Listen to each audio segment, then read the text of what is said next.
Alors rebonjour, on va essayer de reprendre à l'heure pour avoir toujours ce temps qui nous semble important de discussion, d'autant plus qu'on doit, alors il y a des sessions en plus qui vont commencer à 12h30 sur d'autres endroits et qu'on doit libérer la salle. Et donc on va reprendre tout de suite.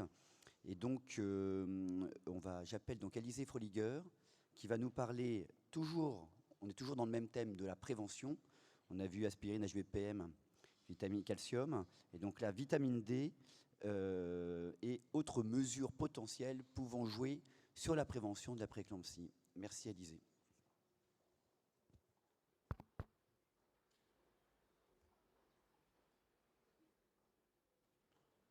Ça ne fonctionne pas.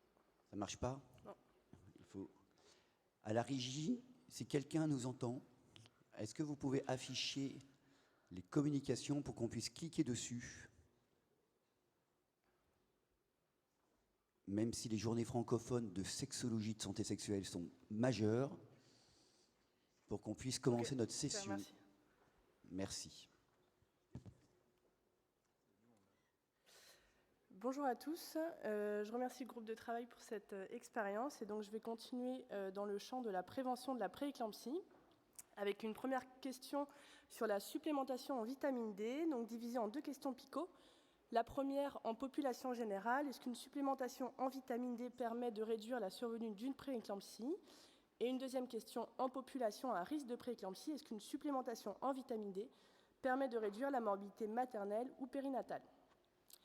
Donc la question d'une supplémentation en vitamine D trouve son rationnel par des études observationnelles qui ont mis en évidence une association entre un déficit en vitamine D pendant la grossesse et une survenue de prééclampsie.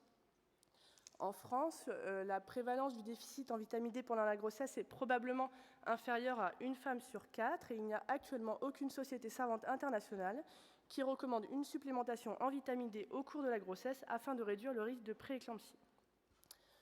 Lorsqu'on s'intéresse dans un premier temps à la population générale, eh bien, il existe de nombreuses méta-analyses, mais qui sont de faible qualité de preuve. La plupart sont regroupées ici, donc on voit que les résultats sont très discordants, et l'ensemble de ces méta-analyses eh bien, sont basées sur les mêmes essais cliniques randomisés qui ont une très faible qualité de preuve, notamment sur la mesure de la prééclampsie, qui n'est pas souvent bien définie. Il y a probablement des biais de sélection dans ces études, puisque l'incidence de prééclampsie est très élevée dans les groupes contrôle et il y a une grande hétérogénéité de l'intervention avec des posologies de vitamine D, des rythmes d'administration, des moments d'administration, etc. qui sont très variables. Et de plus, ces essais sont le plus souvent monocentriques et d'effectifs très faibles. Et donc, il faut prendre ces limites en compte avant d'interpréter, par exemple, les résultats de la Cochrane en 2019 qui semblaient montrer une diminution du risque de survenue de prééclampsie en cas de supplémentation en vitamine D. Mais l'ensemble de cette qualité de preuve étant très basse, on aboutit à cette recommandation qui est donc en population générale, les données de la littérature sont insuffisantes en qualité pour émettre une recommandation quant à l'intérêt d'une supplémentation en vitamine D au cours de la grossesse pour réduire la survenue d'une prééclampsie. C'est donc une absence de recommandation. À présent, lorsqu'on s'intéresse à la population à risque de prééclampsie, eh bien là on peut aller assez vite puisqu'il n'y a que 2 essais cliniques randomisés qui sont de très faible qualité de preuve, qui ont inclus 140 et 60 femmes. Là encore, la définition de la prééclampsie était insuffisamment définie. Il y avait des faiblesses dans les méthodes de randomisation, etc. Donc la qualité de preuve est très basse. Et il n'y a aucune étude qui n'a évalué chez les femmes à risque l'impact d'une supplémentation en vitamine D sur la survenue de critères de morbidité maternelle ou néonatale sévère. En conclusion, donc en population à risque, les données de la littérature sont insuffisantes en qualité et en nombre pour émettre une recommandation quant à l'intérêt d'une supplémentation en vitamine D au cours de la grossesse pour réduire la morbidité maternelle ou périnatale. À présent, la question de l'autosurveillance de la pression artérielle. Donc, en population à risque de prééclampsie, est-ce qu'une autosurveillance de la pression artérielle en comparaison à une surveillance habituelle en consultation permet de réduire la morbidité maternelle ou périnatale? Donc, il faut savoir que cette intervention elle est encore peu étudiée chez les femmes à risque de troubles hypertensifs de la grossesse. Et les études disponibles actuellement évaluent majoritairement sa faisabilité et l'adhérence des femmes à cette intervention. Et de plus, les données sont insuffisantes concernant les modalités d'utilisation de ces appareils pendant la grossesse, notamment en termes de fréquence ou en termes de seuil diagnostic. Malgré tout, l'autosurveillance est plutôt répandue, puisque sur un sondage sur 5500 femmes enceintes en Angleterre, retrouvait qu'une femme sur 5 non hypertendue surveillait sa tension à domicile. Et donc, quand on s'intéresse aux différentes sous-populations de femmes à risque de prééclampsie, en premier temps, les femmes qui ont une HTA chronique ou une HTA gravidique, on peut citer l'essai Optimum, qui évaluait donc une autosurveillance de la pression artérielle chez 100 femmes versus une surveillance classique. Le critère de jugement principal était la faisabilité et l'adhérence des femmes à cette intervention, donc qui était satisfait. Et ils ont évalué en critère de jugement secondaire la survenue de prééclampsie. Pas de différence significative, pas plus de diagnostic dans les femmes qui s'autosurveillaient, et des critères de morbidité maternelle ou néonatale, pas de différence, mais évidemment, il n'y avait pas de puissance nécessaire suffisante dans cet essai. On peut ensuite citer, toujours chez les femmes qui ont une HTA chronique ou une HTA gravidique, l'essai BUMP, qui est paru dans le JAMA l'année dernière, qui donc évaluait l'autosurveillance avec cette fois la possibilité d'une télétransmission des résultats à une équipe soignante, 400 femmes dans le bras intervention et 400 femmes dans le groupe contrôle. Là, le critère de jugement était davantage clinique et évaluait la différence de pression artérielle systolique au cours de la grossesse. Pas de différence entre les groupes, c'est-à-dire que les femmes qui autosurveillaient leur pression à la maison n'avaient pas un meilleur contrôle tensionnel. Et quand on regardait les critères de jugement secondaire de morbidité maternelle ou néonatale, même en analyse en sous-groupe en fonction des patientes qui avaient une HTA chronique ou une HTA gravidique, pas de différence dans le taux de survenue de prééclampsie, ni sur la morbidité maternelle ou néonatale sévère. Donc, a priori, chez ces femmes qui sont hypertendues chroniques ou avec HTA gravidique, pas de réduction de la morbidité maternelle ou périnatale en cas d'autosurveillance de la pression artérielle. À présent, lorsqu'on s'intéresse aux femmes qui ont d'autres facteurs de risque, c'était un second volet de l'essai BUMP qui, cette fois, incluait des femmes définies comme à risque par leur âge supérieur à 40 ans, la nudité, l'antécédent familial de prééclampsie, l'antécédent personnel de prééclampsie ou d'HTA gravidique, l'obésité, maladie rénale chronique, grossesse gémellaire, diabète, pathologie auto-immune. 1200 femmes dans le groupe intervention, là encore avec autosurveillance et télétransmission, et 1200 femmes dans le groupe contrôle. Là encore, un critère de jugement un peu plus clinique qui, cette fois, était la durée entre la randomisation et le premier diagnostic d'HTA clinique, pas de différence entre les groupes. Et à nouveau, sur les critères de morbidité maternelle ou néonatale, pas de différence sur la survenue de prééclampsie et sur les autres critères. Donc, en conclusion, dans une population à risque de prééclampsie, il est recommandé de ne pas initier en routine une autosurveillance de la pression artérielle au cours de la grossesse, en complément de la surveillance habituelle, dans le seul but de réduire la morbidité maternelle ou périnatale. Compte tenu de la contamination qu'il y avait dans les bras des essais randomisés, c'est-à-dire que les patientes qui étaient randomisées dans le groupe contrôle, malgré tout, il y en avait 20 à 65% d'entre elles qui pratiquaient une autosurveillance à domicile. Donc ça peut diluer l'effet de l'intervention, c'est-à-dire que ça diminue le contraste entre les groupes et donc ça diminue la fiabilité de notre mesure d'association. Et donc on précise qu'évidemment, si une autosurveillance avait été déjà initiée chez ces patientes en dehors de la grossesse, par exemple chez les patientes qui ont une HTA chronique, on ne dit pas qu'il faut l'arrêter. C'est juste que les arguments de la littérature ne montrent pas d'intérêt à initier en routine, systématiquement, chez toutes les femmes à risque, cette stratégie pour diminuer la morbidité maternelle ou périnatale. À présent, la question de l'activité physique. Est-ce qu'en population générale, une pratique d'activité physique pendant la grossesse permet de réduire la survenue d'une prééclampsie ? Déjà, on peut souligner que l'activité physique pendant la grossesse est associée à une diminution de certaines complications obstétricales, la prise de poids, le diabète gestationnel, le mode d'accouchement ou la prématurité, et donc doit être encouragée en l'absence de contre-indication médicale ou obstétricale. Lorsqu'on s'intéresse maintenant à l'association entre pratique d'une activité physique et survenue de prééclampsie en population générale, il y a plusieurs méta-analyses qui présentent quand même certaines limites, notamment une représentation majoritaire des femmes en surpoids ou obèses, la prééclampsie souvent évaluée dans les critères de jugement secondaire, donc parfois insuffisamment définis, une grande hétérogénéité de l'intervention avec des activités physiques de nature très diverses, d'intensité, de rythme, de durée très hétérogènes en fonction des études, et une forte contamination entre les bras, puisque dans beaucoup d'essais, en fin de grossesse, les femmes qui étaient randomisées en groupe contrôle ou dans le groupe activité physique avaient exactement le même taux d'activité physique en fin de grossesse. Et donc, l'ensemble de la qualité de preuve est plutôt basse, et si on doit en retenir une seule, ça serait plutôt celle-ci, la méta-analyse de Davenport, donc, qui a évalué l'activité physique par rapport à un groupe contrôle et qui semblait retrouver une diminution du risque de 40% de survenue de prééclampsie, 3% dans le groupe contrôle versus 2% dans le groupe activité physique. Donc, au total, dans une population générale, il est recommandé d'encourager la pratique d'une activité physique au cours de la grossesse pour réduire le risque de survenue d'une prééclampsie. C'est une recommandation forte, avec une qualité de la preuve qui est basse. Enfin, j'aborde la question de Diane Korb par souci de fluidité, puisqu'elle interviendra plus tard sur d'autres questions. Donc, qui était, en population générale, est-ce qu'une restriction en apport sodique alimentaire pendant la grossesse permet de prévenir la survenue d'une prééclampsie? Eh bien, là, à nouveau, peu de données. Une méta-analyse, 2 essais randomisés sur 600 femmes nullipares sans pathologie, qui évaluaient une restriction des apports alimentaires en sodium versus le régime alimentaire habituel. Pas de diminution du risque de prééclampsie, d'HRP ou de décès périnatal. Et en plus, ces études étaient anciennes, de 97 et 98, sur des faibles effectifs, et la quantité de sodium dans les groupes intervention était différente. Donc au total, les données de la littérature sont insuffisantes en qualité et en nombre pour émettre une recommandation quant à l'intérêt d'une restriction alimentaire en sodium pendant la grossesse, afin de réduire la survenue d'une prééclampsie en population générale. Merci de votre attention.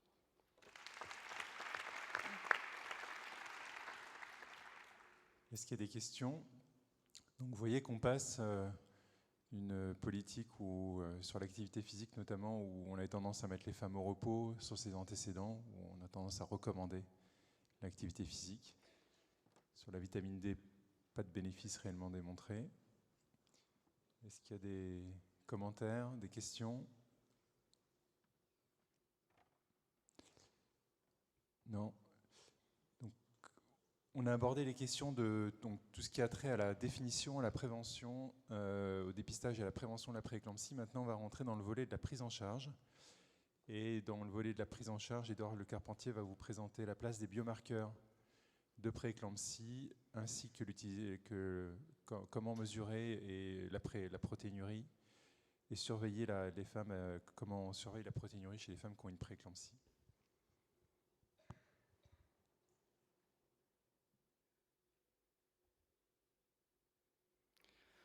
Bonjour à toutes, bonjour à tous. D'abord, je n'ai pas de lien d'intérêt financier par rapport à la question qui va être, aux questions qui vont être traitées ici. Donc la première question PICO que le groupe a été amené à traiter est la suivante, c'est en cas de suspicion de prééclampsie, l'utilisation des tests biologiques reposant sur le dosage du PLGF ou du ratio SFLT1-PLGF permet-elle de réduire la morbidité maternelle et ou périnatale? Juste un rappel très très court, au cours de la grossesse normale, il y a un équilibre entre le SFLT1 et le PLGF circulant dans le sang maternel, et au cours de la prééclampsie, il y a un excès pathologique de SFLT1 qui circule en sang maternel, qui est libéré par le placenta, et il y a une baisse du PLGF libre circulant. Alors ce déséquilibre de la balance angiogénique, il est maintenant connu quasiment depuis une vingtaine d'années. Le premier papier était celui-ci, New England de 2004, où on voit en noir les taux de SFLT1 qui sont significativement supérieurs chez les patientes qui ont une prééclampsie par rapport aux patientes contrôle qui n'en ont pas. Et ce qui est très intéressant, c'est que il semblerait que ce déséquilibre de la balance survienne déjà de manière significative 4 à 5 semaines avant les premiers signes cliniques de la maladie. Il a fallu une douzaine d'années pour monter cet essai à une équipe allemande, publié donc en 2016, avec 2 cohortes, une cohorte de développement et une cohorte de validation, plus de 1000 patientes, qui évaluent la valeur prédictive du ratio SFLT1-PLGF en situation de suspicion de prééclampsie. Il faut juste rappeler que l'incidence de la prééclampsie dans ces 2 cohortes va être de 20% dans la cohorte de développement et 18% dans la cohorte de validation.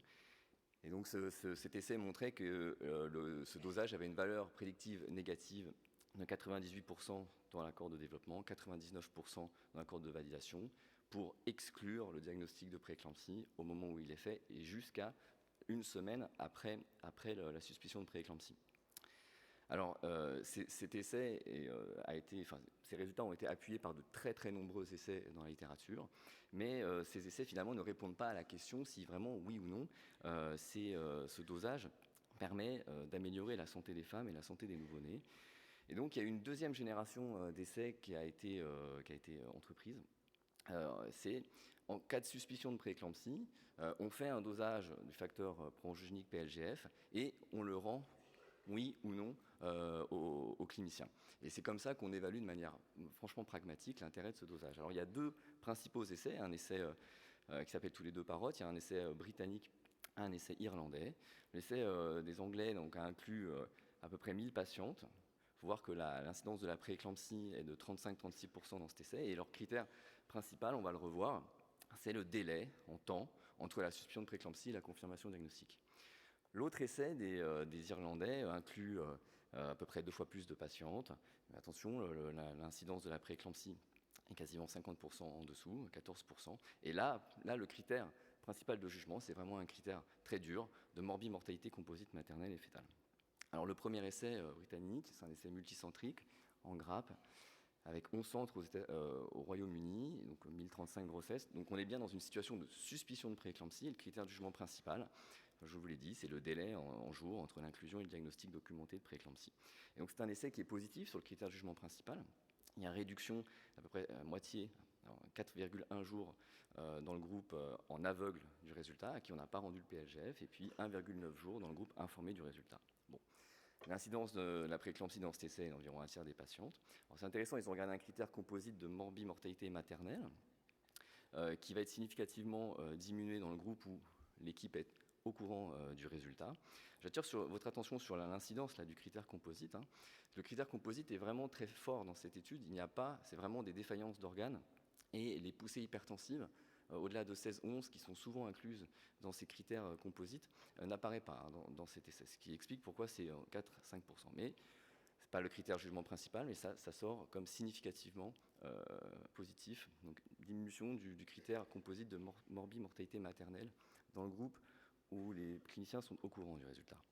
Et on voit ici, on peut critiquer ça, c'est vrai qu'il y a deux cas d'éclampsie dans le groupe en aveugle, 2 AVC, un infarctus du myocarde, une population quand même assez sévère. Bon, aucun résultat significatif pour la morbidité néonatale dans cet essai. Le second essai irlandais, c'est un essai donc multicentrique en grappe également, 700 en Irlande, 2219 patientes. Alors, le critère de jugement principal, c'est la morbidité composite maternelle. Et là, dans la série des critères qui est prise en compte, il y a la poussée hypertensive supérieure à 16 et ou 11, ce qui explique pourquoi l'incidence de ce critère attendu est beaucoup plus élevée. Alors, à contrario, cet essai est un essai négatif.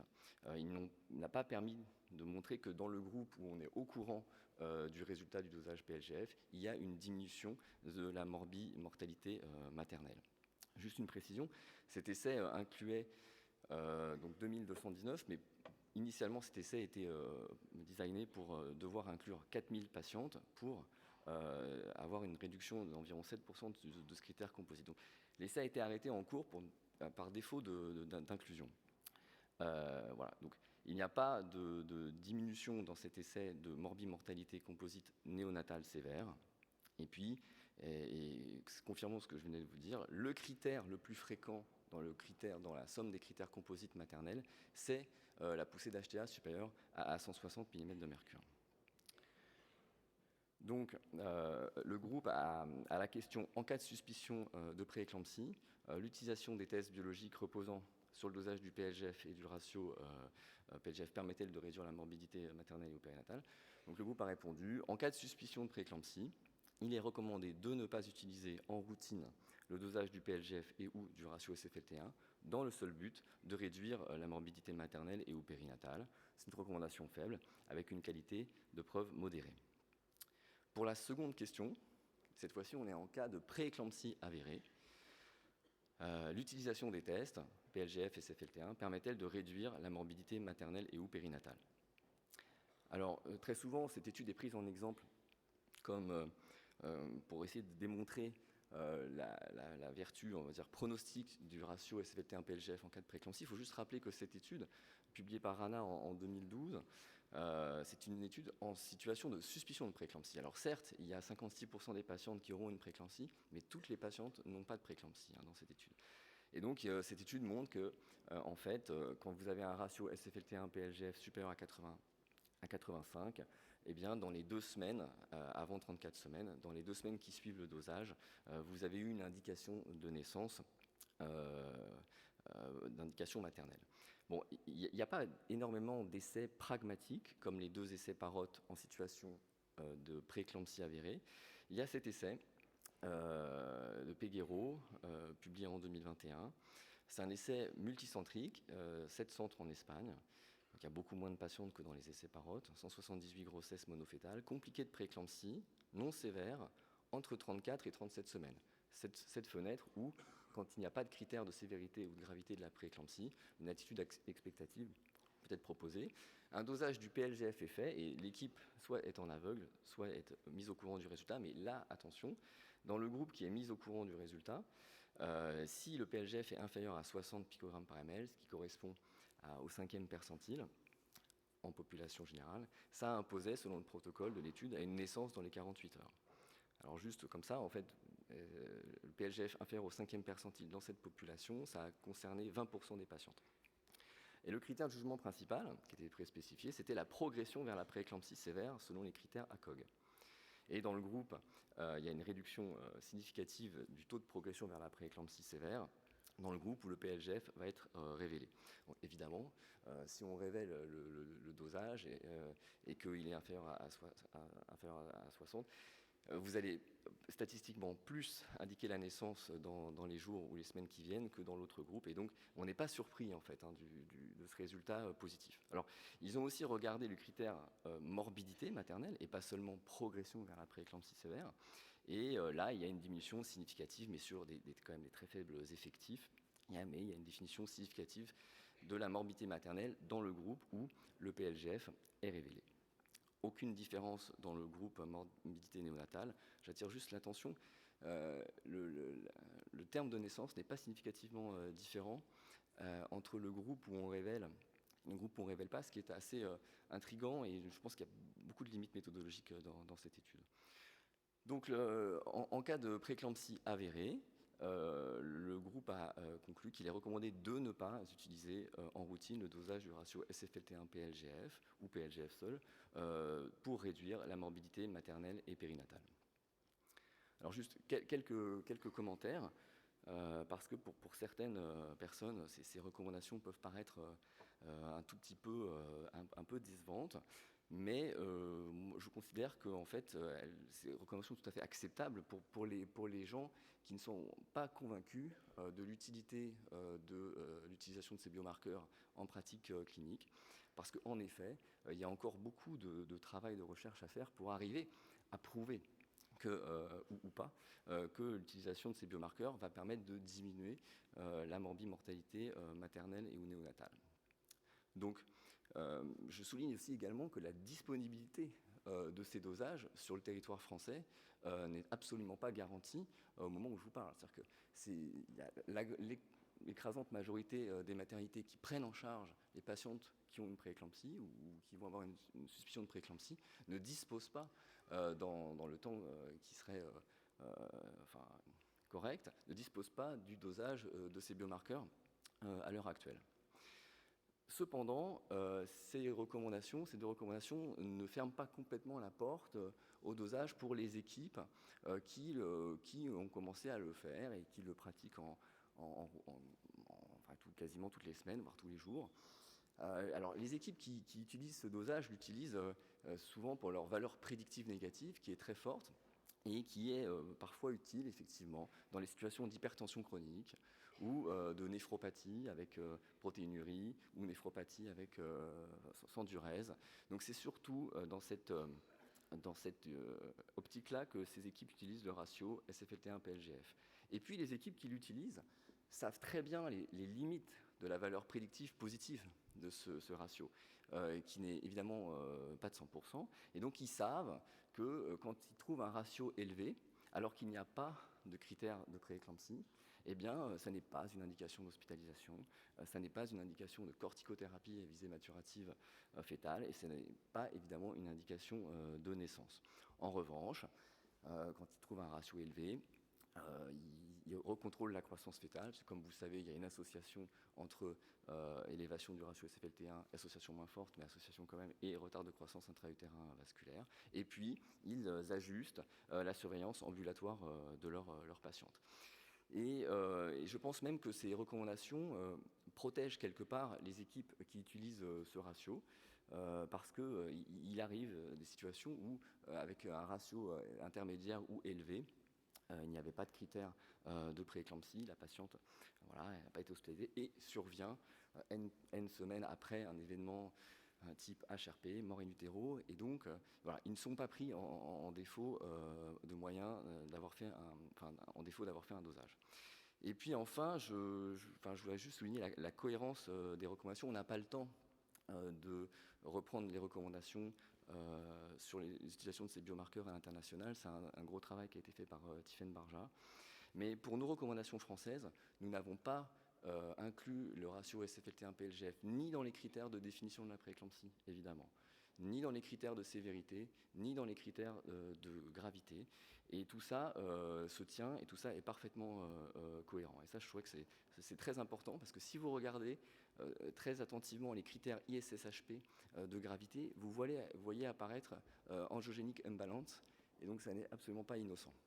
Donc c'est très important que ces recommandations soient en cohérence avec les recommandations sur la prééclampsie sévère d'il y a 2 ans.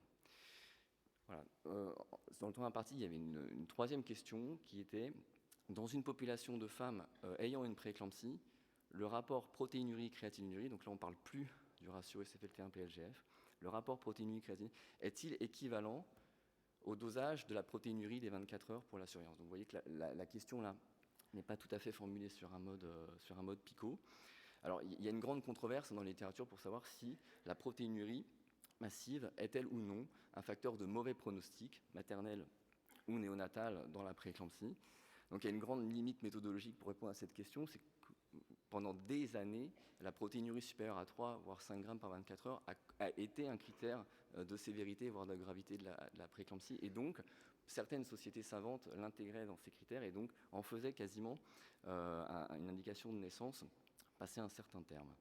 Et donc il y a une sorte de biais de confusion pour pouvoir répondre à cette question, qui d'ailleurs n'est pas la question posée, mais je voulais juste vous rappeler que dans les critères de prééclampsie sévère donnés par la SPAR et le CNGOF il y a 2 ans, alors que ça n'était plus dans les critères du collège américain, là on a remis le critère protéinurie supérieure à 3 grammes par 24 heures.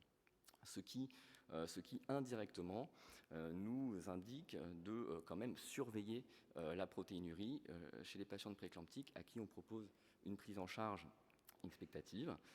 Et comme vous l'a rappelé Charles ce matin, il y a effectivement une très très bonne corrélation entre protéinurie, créatinurie et protéinurie des 24 heures. On peut parler de corrélation, d'association de très bonnes valeurs prédictives pour les valeurs qui sont celles du diagnostic, c'est-à-dire 30 mg par millimol, c'est-à-dire ce qui correspondait à 300 mg par 24 heures. Mais maintenant, si on veut trouver l'équivalent des 3 grammes par 24 heures, même dans la littérature néphrologique, chez les patients transplantés ou non, alors là, on ne peut plus parler vraiment de corrélation. Là, si vous allez au-delà de 3 grammes par 24 heures, il n'y a plus beaucoup de points sur les scatter plots. Donc, le groupe a préféré dire qu'en cas de prééclampsie confirmée, les données de la littérature comparant la protéinurie des 24 heures au rapport protéinurie sur créatinurie sont insuffisantes en nombre et en qualité pour émettre une recommandation quant au mode de surveillance de la protéinurie.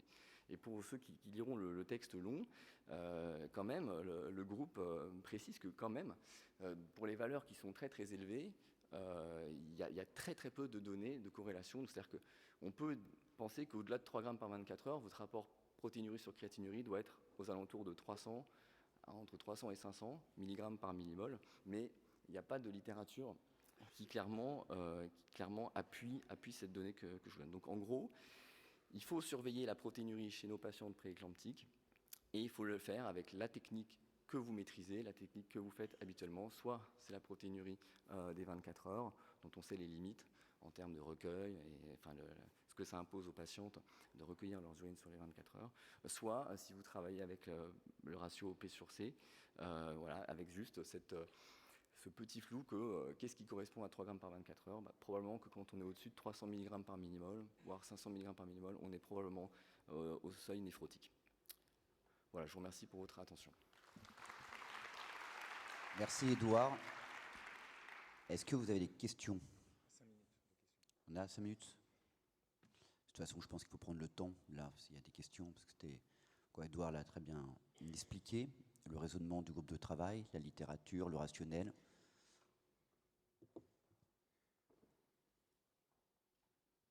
Tellement bien expliqué que Pas de questions sur ces questions de... pas de questions sur cette question qui nous a beaucoup occupés. Je vois des sourires parmi le groupe d'experts.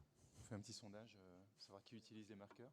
Qu'est-ce qu'il y a ? Oui, si tu veux, on peut faire un petit sondage de savoir qui actuellement, dans sa pratique, utilise les marqueurs angiogéniques chez les patientes à risque de prééclampsie.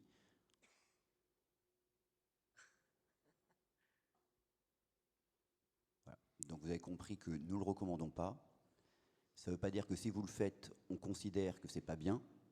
Simplement, comme l'a très bien dit Édouard, si vous le faites sur une patiente qui est hypertendue chronique et vous avez votre ratio qui ne cesse d'augmenter et tout d'un coup vous dites je fais une césarienne ou un déclenchement à 34 semaines parce que je ne le sens plus, si l'enfant a une prématurité inopportune, iatrogène, là votre responsabilité est engagée, pour être très clair. Donc il faut faire très attention, mais ça, chacun après est libre de sa responsabilité sur l'utilisation, si vous l'utilisez, comme l'a très bien dit Édouard précédemment. Bon, pas d'autres questions ? Bon, on enchaîne ? Il y avait une question ? Oui, pardon. Qu'est-ce qu'il y a une question ? Allez-y. Monsieur, allez-y, allez-y.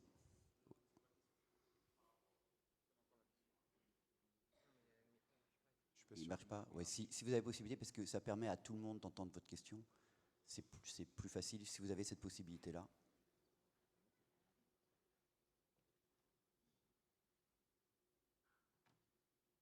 Alors ma question c'était juste par rapport à la protéinurie des 24 heures, au taux de au rapport prot sur créate, quand on l'a à la limite quand il est à 0,0, quand il est à 30 mg ou quand il est à 31, est-ce que même là le rapport ACFLT1 sur PLGF n'a aucune indication? Parce que nous parfois ça nous arrivait quand on avait un taux comme ça à limite, et quand on avait un SFLT1 sur PLGF qui était élevé, ça nous permettait de garder la patiente hospitalisée et de refaire des protes après, et on les avait positifs, donc ça allait vers une prééclampsie beaucoup plus.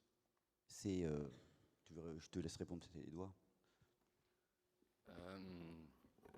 En fait, votre question, on l'a très bien comprise, et je vais y répondre du côté des facteurs angiogéniques, et pas du côté de la protéinurie. Je pense que c'est plutôt Charles Garabédian sur le seuil diagnostique du P sur C. Par contre, nous, le groupe expert, considère que si vous n'avez pas les critères diagnostiques d'hypertension artérielle, et il n'y a pas de prééclampsie, si vous n'avez pas les critères de diagnostic de prééclampsie, pas de prééclampsie sans HTA, eh bien, il n'y a pas d'indication à hospitaliser parce que vous avez un ratio SFLT1 PLGF élevé. Voilà ce que je veux. Après, si vous le faites, et que voilà, mais c'est ça, nous, ce qu'on dit. C'est que et je pense que la première étude que je vous ai montrée, le New England, qui vous montre que le ratio augmente 5 semaines avant. C'est ça tout l'intérêt physiopathologique de ce ratio, mais c'est ça toute sa limite en clinique. C'est que vous allez lever le voile sur toutes ces situations où la patiente, effectivement, n'a peut-être pas encore de prééclampsie. Mais si on commence à faire ça, alors on va hospitaliser beaucoup de patientes, alors on va peut-être exposer des patientes aux corticoïdes beaucoup plus, alors que finalement, elles auraient une prééclampsie après 34 semaines. Vous voyez ce que je veux dire ? Donc, je pense que la réponse à la question, s'il n'y a pas de critères diagnostiques de prééclampsie, voilà, et que vous faites un ratio et qu'il est élevé, nous on pense que ça n'est pas une indication d'hospitalisation et de corticoïdes, et encore moins de naissance. Voilà, c'est ma réponse. C'est typiquement pour ça, parce que ça c'est pas évalué dans les études, c'est toute la iatrogénie que cela engendre, tout le stress qu'on engendre pour les patientes, le stress des professionnels et le fait qu'on va faire des interventions supplémentaires, des examens supplémentaires avec d'autres faux positifs potentiellement. Je dis bien potentiellement. Là, on est dans la marge d'appréciation de chaque praticien qui gère une patiente et on est tous un petit peu différents par rapport à une situation de risque. Mais le problème, c'est justement sur l'interprétation de ces éléments, eh bien, on n'a pas de données et potentiellement c'est source de iatrogénie. Donc, on ne le recommande pas dans une population générale. Après, individuellement, chacun est libre, évidemment, de sa prescription et de faire ses choix propres avec la patiente. Et on ne pourra pas dire, ah non, c'est interdit, les dés dépassent ça. En revanche, si oui, vous faites ces marqueurs angiogéniques et que vous les surinterprétez et vous entraînez des actions qui peuvent avoir une iatrogénie, et je parle morbide, pas juste une hospitalisation, mais en tout cas une prématurité modérée qui n'était pas indiquée, là c'est problématique. Et c'est cette interprétation, ceux qui utilisent les marqueurs géniques au quotidien, en particulier dans des milieux où il y a beaucoup de recherches qui sont faites, il y a une interprétation spécifique et qui n'est pas forcément évidente dans une population générale de tout médecin. Et c'est une des raisons parmi multiples, comme l'a dit Édouard, pour lesquelles ce n'est pas recommandé. Le temps passe. Merci Édouard. Donc on va donner la parole à Chloé Arthuis pour la suite de la prise en charge de la prééclampsie.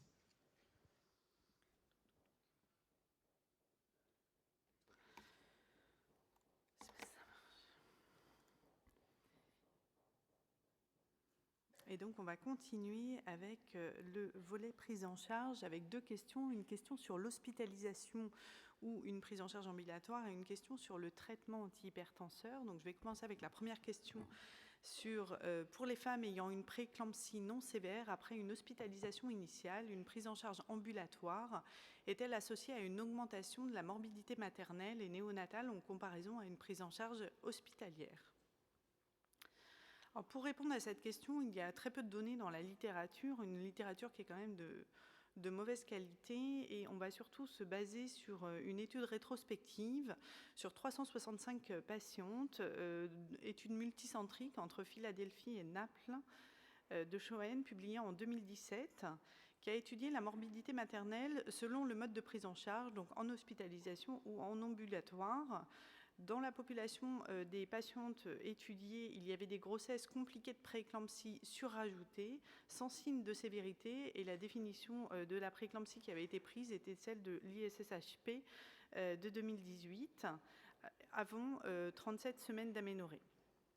Parmi les caractéristiques des patientes, il n'y avait pas de différence entre les deux groupes, et on voit notamment que beaucoup de patientes avaient un traitement antihypertenseur avant la grossesse, donc une population surtout de patientes hypertendues chroniques et peu de prééclampsie, vraiment des prééclampsies surajoutées, mais pas des nouvelles prééclampsies. Dans les modalités de la prise en charge, dans cette étude, ils ont regardé la prise en charge ambulatoire qui reposait sur une visite médicale hebdomadaire, une surveillance bi-hebdomadaire clinique et monitoring fœtal à domicile, une autosurveillance quotidienne de la pression artérielle, une surveillance biologique hebdomadaire, des échographies de croissance toutes les 3 à 4 semaines et des consignes pour la patiente pour revenir consulter en cas de critères de sévérité. Dans le groupe qui bénéficiait d'une prise en charge hospitalière, alors la surveillance était réalisée 2 à 3 fois par jour, à la fois clinique, maternelle et fœtale, et un Doppler était à réaliser 1 à 2 fois par semaine en cas de retard de croissance intra-utérin identifié. Parmi les résultats, donc le résultat c'est un critère composite de morbidité maternelle qui reposait sur des critères de sévérité à l'accouchement, la survenue d'un HELP syndrome, d'une éclampsie, d'un HRP ou d'une hémorragie du postpartum ou d'une admission en réanimation maternelle. Ce critère composite était retrouvé un odds ratio à 0,82 avec un intervalle de confiance entre 0,54 et 1,26. À noter que dans cette étude, il n'y avait pas de HELP, ni dans le groupe ambulatoire, ni dans le groupe hospitalisation. Il n'y avait pas non plus d'éclampsie, ni de décès maternel. On voit que dans les deux groupes, il y a 32% versus 35% de critères de sévérité à l'accouchement, mort fœtale in utero d'un côté et de l'autre, donc pas de différence significative. Il y avait les limites de cette étude, il y avait des biais d'indication et pas de conclusion suffisante pour émettre une recommandation au vu du caractère rétrospectif. Alors, étant donné que la littérature était tout de même assez maigre pour répondre à cette question, on a regardé ce que préconisaient les sociétés savantes pour la prise en charge ambulatoire ou en hospitalisation. Donc la HAS recommande en 2011 une hospitalisation conventionnelle en cas de prééclampsie. Et quand on regarde les autres sociétés savantes canadiennes, américaines ou le NICE, eh bien, on voit que la prise en charge ambulatoire à domicile est une option pour les femmes présentant une hypertension artérielle gravidique ou une prééclampsie sans critère de gravité. Elle nécessite alors une évaluation fréquente du fœtus et de la mère et une compliance satisfaisante pour permettre d'assurer un suivi médical sans qu'on émette plus de recommandations. Si on regarde plus en détail ce que préconise l'ACOG pour les modalités de surveillance en cas de prise en charge ambulatoire, alors selon l'ACOG, il faut des mesures de pression artérielle, une évaluation des symptômes cliniques pluri-hebdomadaire en ambulatoire avec au moins une visite par semaine dans un centre hospitalier, une surveillance biologique une fois par semaine et échographique de la quantité de liquide amniotique. Toutefois, les tests doivent être répétés plutôt selon les symptômes présentés par la patiente, cliniques ou les manifestations biologiques. Enfin, toujours selon l'ACOG, il était recommandé de réaliser une surveillance de la croissance fœtale par échographie toutes les 3 à 4 semaines. Donc, par rapport à l'étude de la littérature et les données que nous avons des autres sociétés savantes, le groupe de travail a considéré, tout comme l'ACOG, le NICE et la Société canadienne, qu'une surveillance ambulatoire d'une femme avec une prééclampsie est possible en l'absence de signes de sévérité. En cas de prise en charge ambulatoire, il est nécessaire d'instaurer une surveillance clinique et biologique régulière, sans qu'on puisse préciser exactement la fréquence, d'au moins une fois par semaine, en lien avec l'établissement de soins où l'accouchement est a priori planifié. La recommandation, du coup, en lien avec cette question, est que les données dans la littérature sont insuffisantes en nombre et en qualité pour déterminer si une prise en charge ambulatoire est associée à une augmentation de la morbidité maternelle et néonatale en comparaison à une prise en charge hospitalière. Donc, absence de recommandation, qualité de la preuve basse. Concernant la deuxième partie, qui était la partie du traitement, dans une population de femmes ayant une prééclampsie non sévère, un traitement antihypertenseur permet-il de réduire la morbidité maternelle et ou néonatale ? Alors, il y a plusieurs études dans la littérature, certaines études qui sont plus anciennes, des méta-analyses, et surtout une étude plus récente de Tita en avril 2002, parue dans le New England Journal of Medicine. Et du coup, c'est vraiment sur cet essai en fait, qu'on s'est basé. Et donc, je vais plutôt vous détailler cet essai plutôt que la littérature ancienne. Cet essai, c'est l'essai du CHAP, Chronic Hypertension and Pregnancy, qui est un essai multicentrique américain, randomisé, contrôlé et en ouvert, qui inclut 2048 patientes. Il a évalué le traitement de l'hypertension artérielle légère ou modérée en cours de grossesse. Il incluait des patientes qui présentaient une hypertension artérielle chronique traitée ou non, une hypertension artérielle non connue avant la grossesse, mais qui survenait avant 20 semaines d'aménorrhée et qui était basée sur le critère pression artérielle systolique supérieure ou égale à 14, pression artérielle et ou pression artérielle diastolique supérieure ou égale à 90, contrôlée à 4 heures d'intervalle. À partir de cette population, les patientes étaient randomisées en 2 groupes avant 23 semaines, avec prise d'un traitement actif pour une tension donc inférieure à 14,9 ou pas de médication, pas de traitement, sauf en cas de prééclampsie sévère, donc c'est-à-dire supérieure ou égale à 160-105 mm de mercure. Les patientes qui avaient éventuellement un traitement, une hypertension artérielle chronique qui était traitée au moment de la randomisation, si elles étaient randomisées dans le groupe contrôlé, donc le traitement était arrêté à ce moment-là. Les traitements antihypertenseurs utilisés en première ligne étaient le labétalol, l'anifédipine à action prolongée.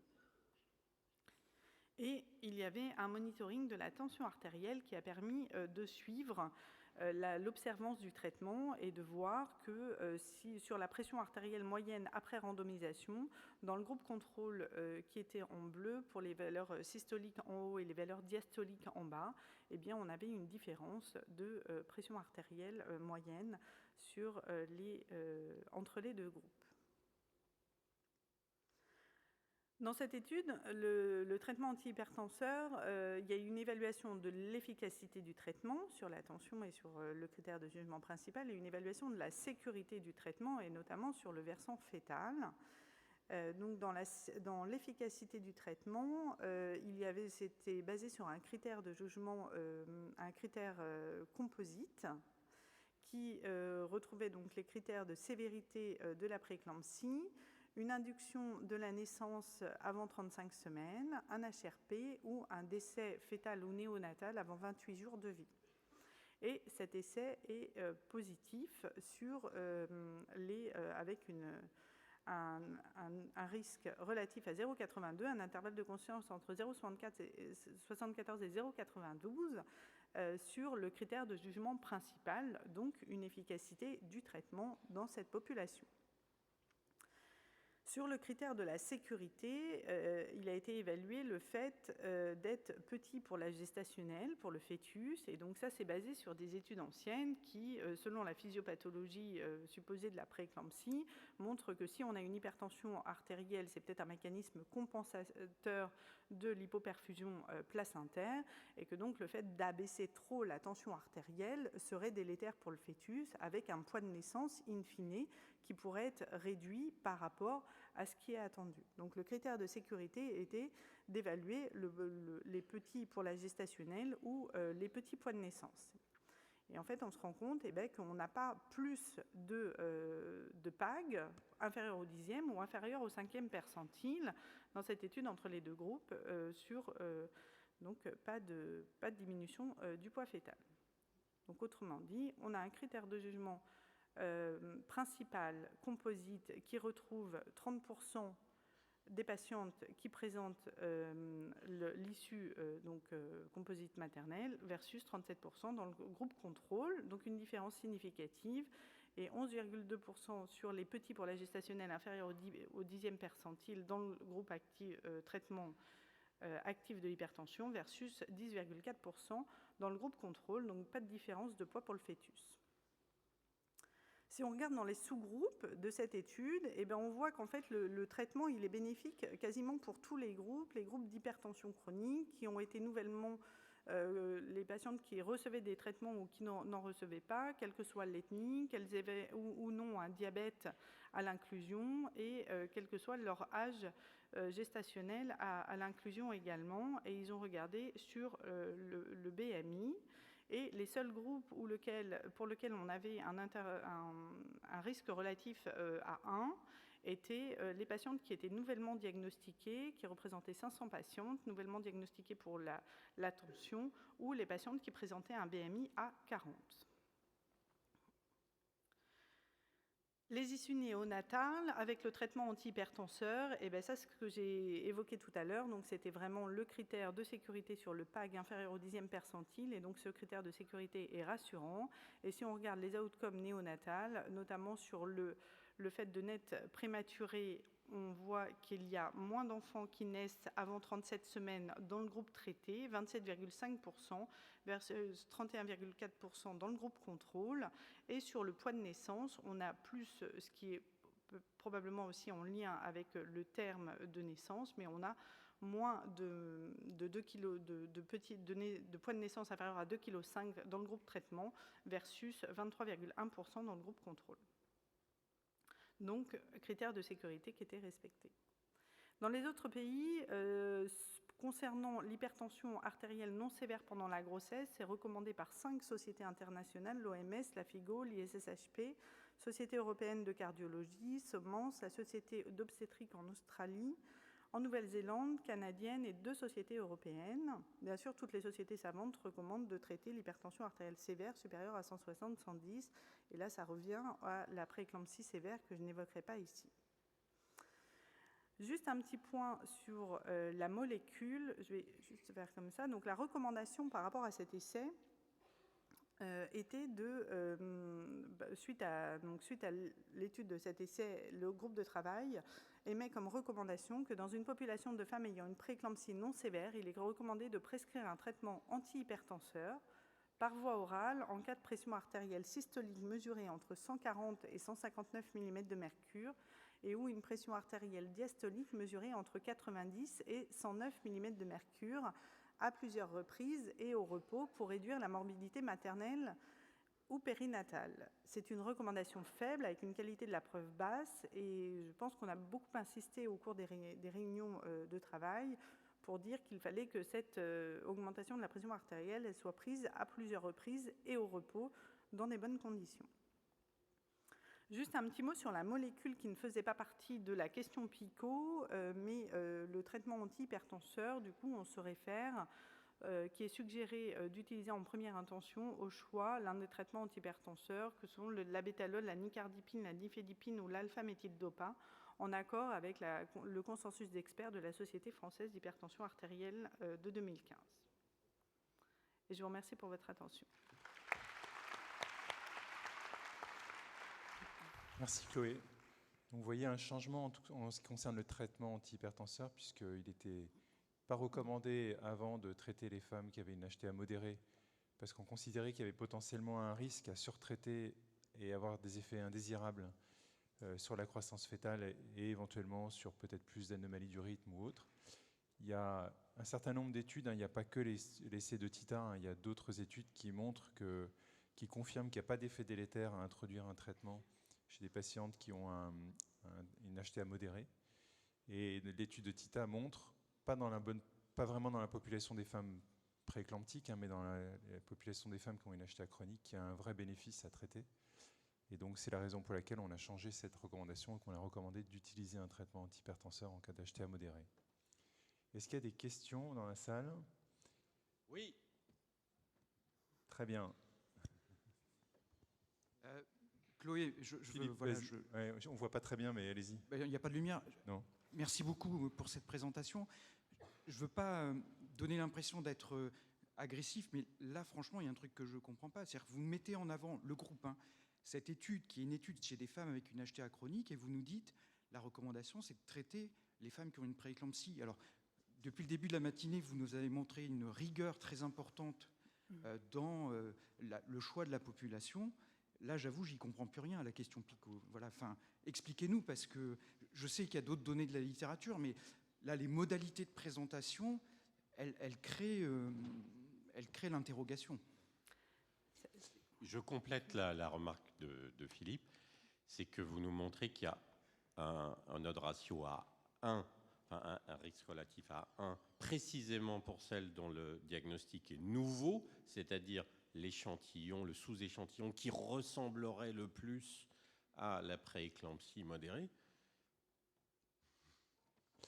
Donc c'est la raison pour laquelle on n'a pas émis une recommandation forte et qu'on a mis que le niveau de preuve était faible, parce qu'on n'était pas dans la population d'intérêt, mais c'est un essai majeur et qu'on considérait que les effets secondaires de traiter une HTA modérée par un antihypertenseur Péros qui pourrait être du Trandate, de l'Aldomète ou un autre médicament qui est recommandé dans le cadre de la femme enceinte, dans la balance bénéfice-risque était en faveur du traitement. Ça a été une longue discussion.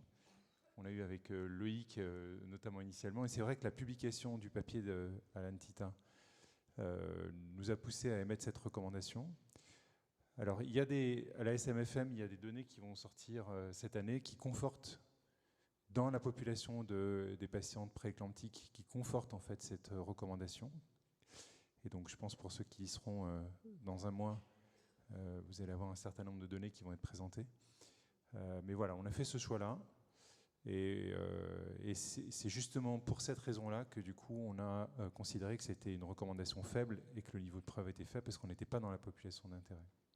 Notre argument aussi, c'est, je ne vais pas dévoiler la suite des questions, mais c'est que l'hypertension artérielle a des conséquences à long terme pour la femme et qu'évidemment, il y a des bénéfices à ce que à long terme, que la tension soit le mieux équilibrée possible, même pendant entre guillemets, une courte durée de la grossesse qui va être quelques semaines de prééclampsie, mais c'est pas bon de laisser une femme avec une tension élevée de manière chronique pendant des semaines.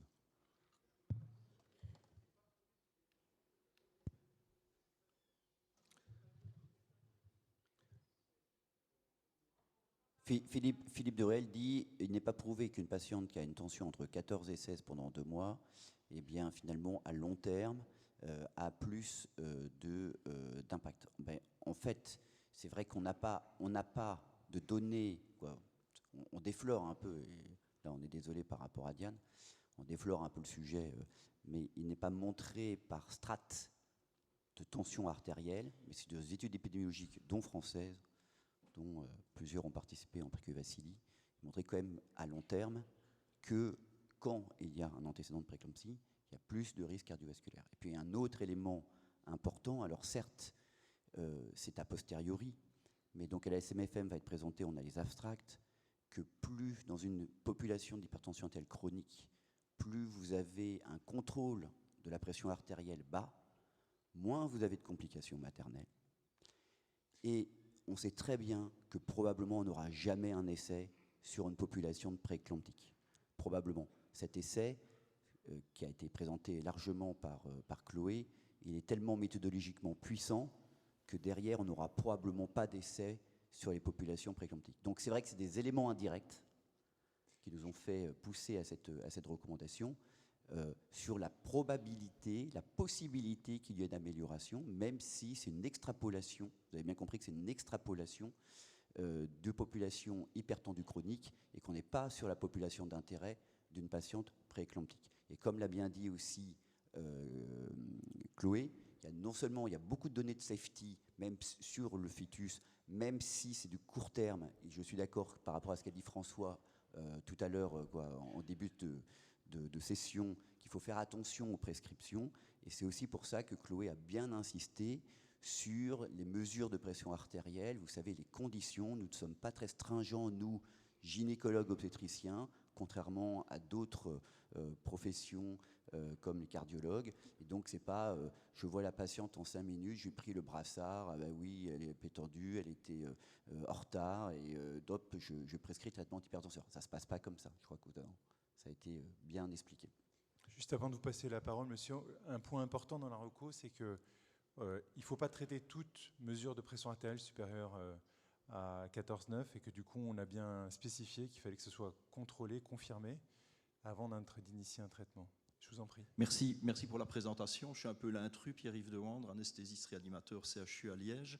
Vous avez redéfini des seuils de traitement. Un certain nombre de sociétés savantes que vous avez citées en préambule ont non seulement défini des seuils, mais aussi des cibles. Historiquement, on traitait à 160, on devait être entre 140 et 160. Certains ont descendu les barres en disant on traite à 150, on vise entre 130 et 150. Ici, on nous dit entre 140 et 159, il est totalement licite de traiter. Est-ce que vous avez des nouvelles cibles et pas seulement des seuils de traitement ? Alors, on n'a pas défini de seuil de traitement. Après, si on se base sur ce que font les autres sociétés savantes et dans les études, en général, ils visent sur une tension artérielle qui est inférieure ou égale à 135/85. Donc, c'est vrai que cette limite, en fait, elle est assez proche du 140/90, d'où l'intérêt de vraiment contrôler à plusieurs reprises la tension artérielle avant de traiter. Et probablement, par rapport aux données qu'on a de la SMFM, il faudra voir les publications, ce n'est que des communications d'abstract, mais probablement que ça sera même plutôt 130/80. Philippe, dernier point avant. Ouais, dernier point. Vous l'avez compris, j'ai un petit biais de réaction à ces histoires d'antihypertenseurs. Parce que je trouve que par le passé, comme étudiant, puis après comme interne, on s'est beaucoup fait pousser par les labos pour prescrire. Je ne dis pas que c'est le cas là, évidemment. Non, néanmoins, je confirme que ce n'est pas le cas. Non, bien sûr. Mais voilà, donc j'ai un biais un petit peu négatif. Chloé, il y a une question que je poserais, c'est sur la place du repos. On sait que le repos peut jouer un rôle sur un abaissement des chiffres tensionnels chez quelqu'un pour qui il est avéré d'avoir une hypertension artérielle. Et est-ce qu'il n'y aurait pas la place de se dire, on peut d'abord mettre la patiente au repos, de voir comment évoluent ces chiffres tensionnels, peut-être qu'ils vont redevenir plus acceptables, avant d'envisager un traitement médicamenteux. Est-ce que c'est quelque chose qui pourrait être... Je ne pense pas qu'il y ait de données dans la littérature. Non, mais c'est ce qu'on met dans la reco. Hein. Ah oui, il faut que ça soit confirmé après un repos. Donc, ce n'est pas une mesure qui justifie de traiter. Donc, mais dans la reco, quand tu dis repos, c'est quoi, Vassili? Tu te laisses combien de temps?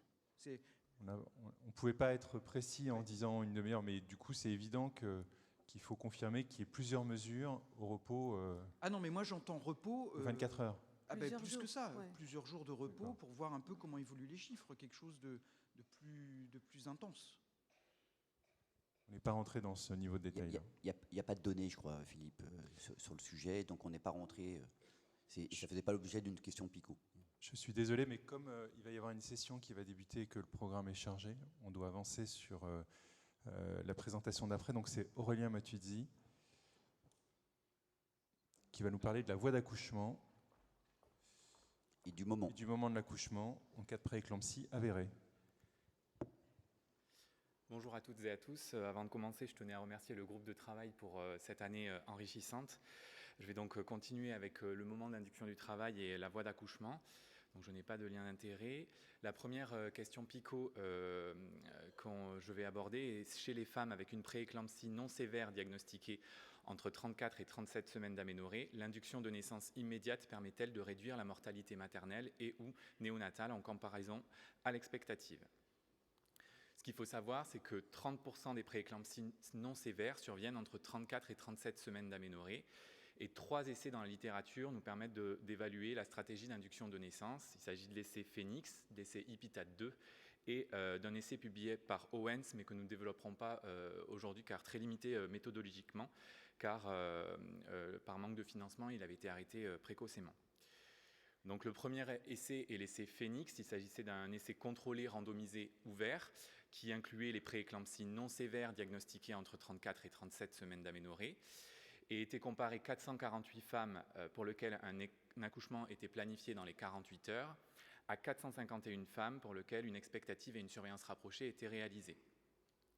Un co-critère de jugement principal était proposé, avec un critère composite maternel incluant la morbidité maternelle composite en lien avec les complications de la prééclampsie, ou la survenue d'une hypertension artérielle systolique supérieure ou égale à 160 mm de mercure, et ce, selon une hypothèse de supériorité, et un critère de composite néonatal incluant la mortalité périnatale ou l'admission en néonatologie, selon une hypothèse de non-infériorité.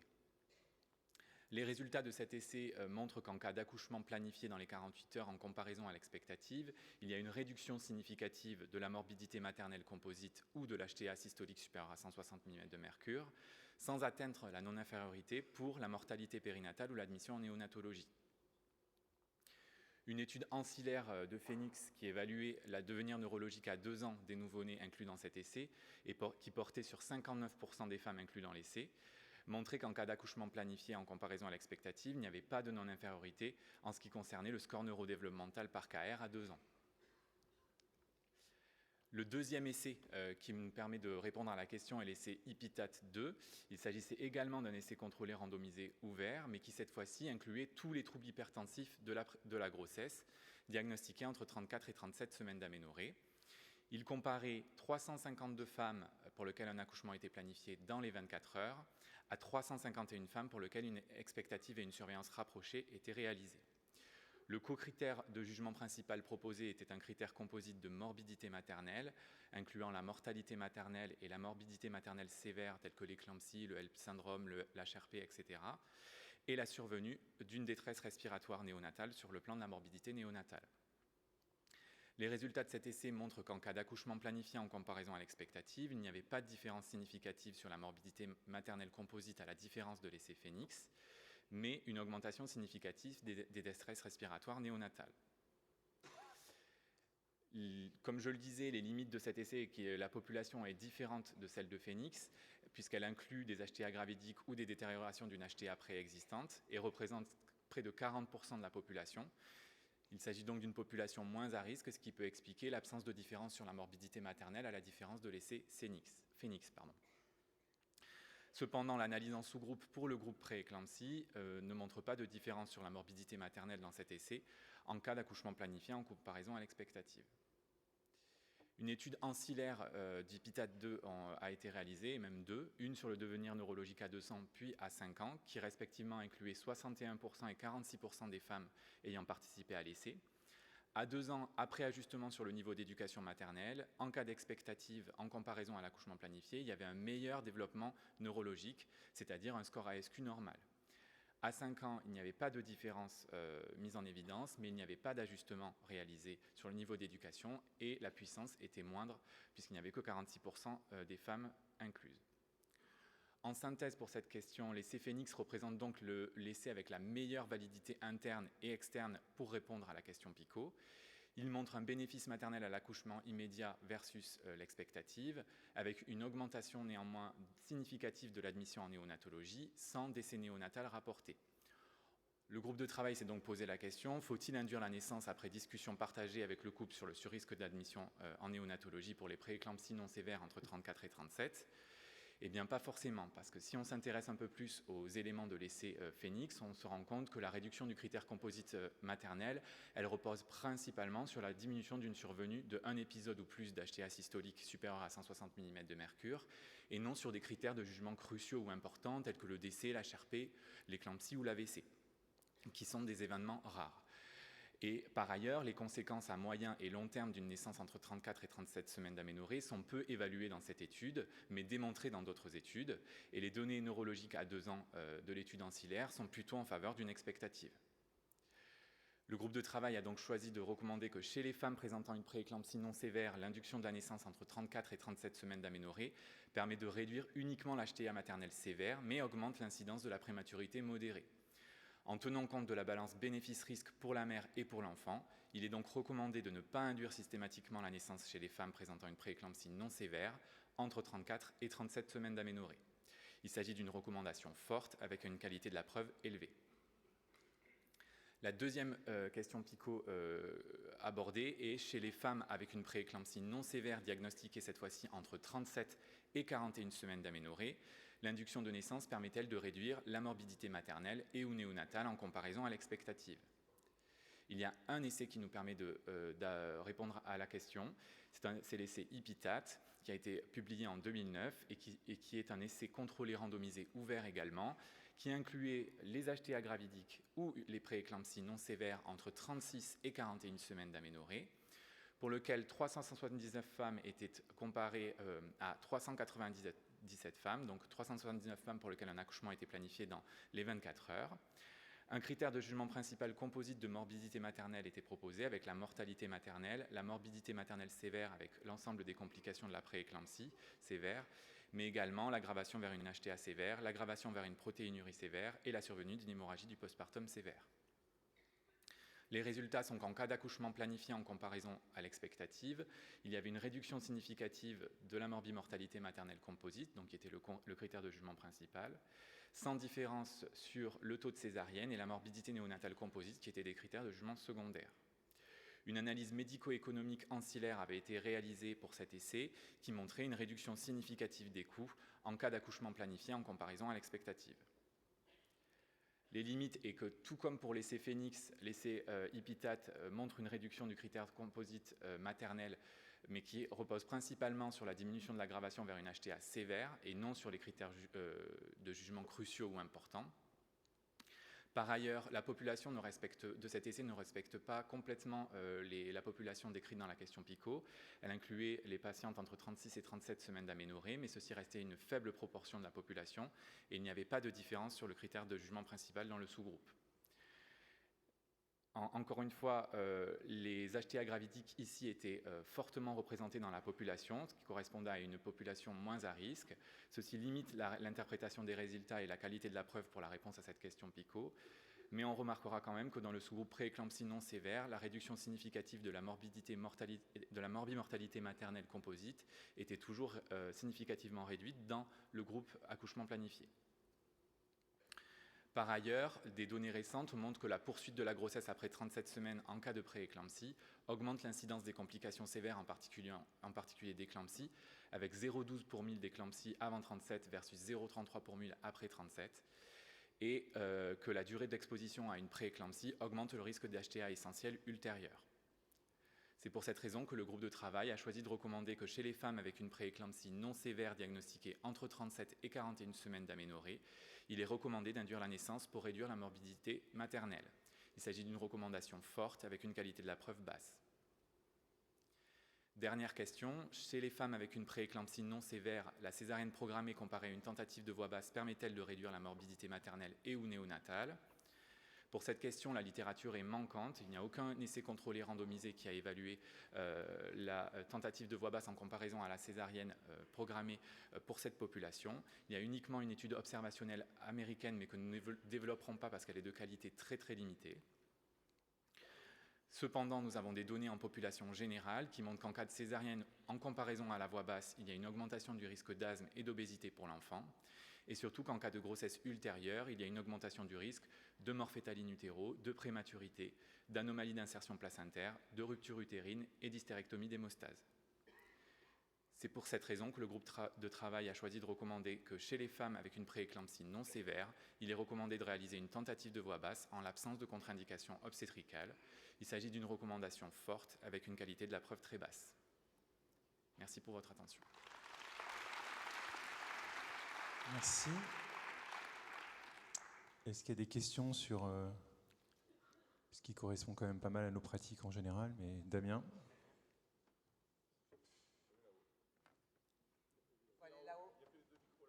Ou alors ici.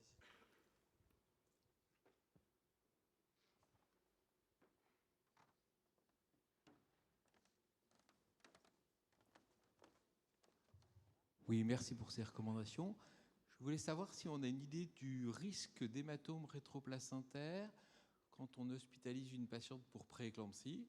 Donc, elle est hospitalisée et on commence un déclenchement. Le déclenchement, il prend 24, 48 heures. Il est arrivé de manière rare mais non exceptionnelle qu'on confonde des contractions utérines avec un HRP en cours. Est-ce qu'on a une idée du risque d'HRP au cours de l'hospitalisation d'une patiente qui a une prééclampsie qu'on est en train de prendre en charge? Parce que si c'est 2%, ça vaut le coup de le dire, de le savoir, voilà. Alors moi, à titre personnel, dans ce que j'ai lu, je n'ai pas retrouvé le chiffre exact, je suis désolé, mais je ne sais pas si... Tu as ça dans l'étude EPITAT, ou tu es dans l'expectative, donc tu n'es pas dans le déclenchement, mais c'était une étude où il y avait, il y avait un tiers de prééclampsie, 2 tiers d'hypertension artérielle chronique, et puis c'est expectative versus déclenchement. Donc c'est difficile de savoir dans cette population, parce qu'il n'y avait pas de stratification en fonction de femmes prééclamptiques et des femmes d'hypertension artérielle chronique, mais la prévalence, l'incidence du HRP était inférieure à 1%.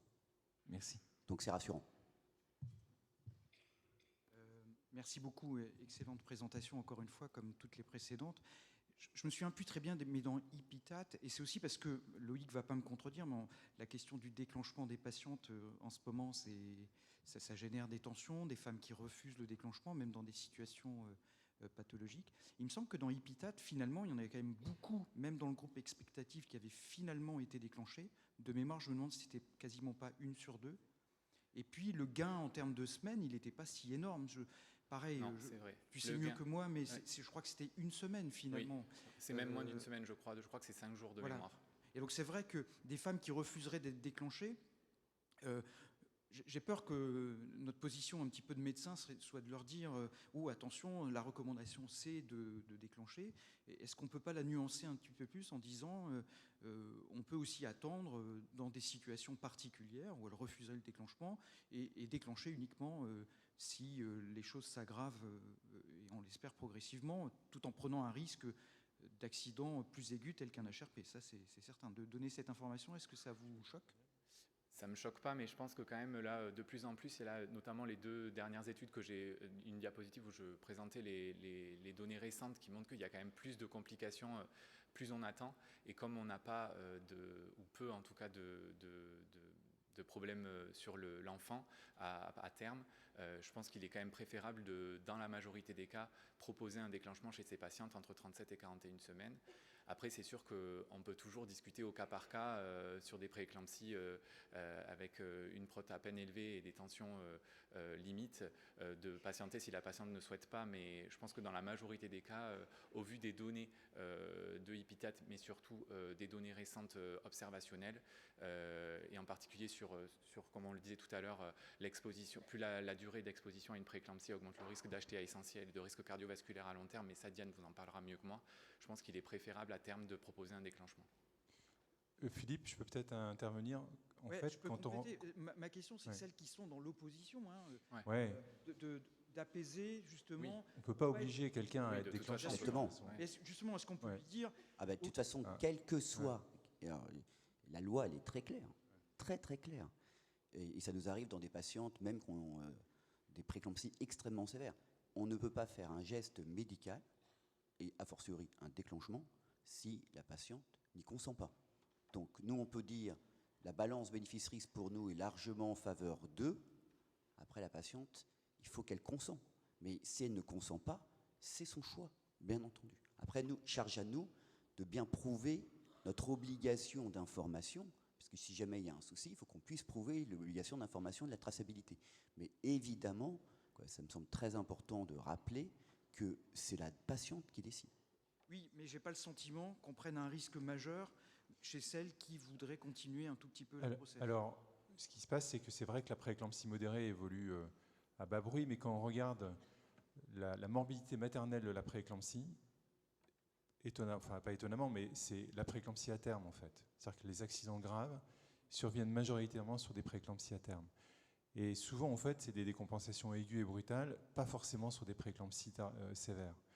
Donc, passer le message qu'après 37 semaines d'aménorrhée, une prééclampsie est une indication de déclenchement, pas forcément en urgence, c'est-à-dire que ce n'est pas parce qu'on la voit à 18h qu'il faut la déclencher le soir, mais qu'il faut en tout cas programmer un déclenchement, ça me paraît raisonnable. Oui, t'as raison. Après, c'est dans la discussion au cas par cas. Bien sûr, mais je ne sais pas si vous vivez ça, mais des oppositions au déclenchement...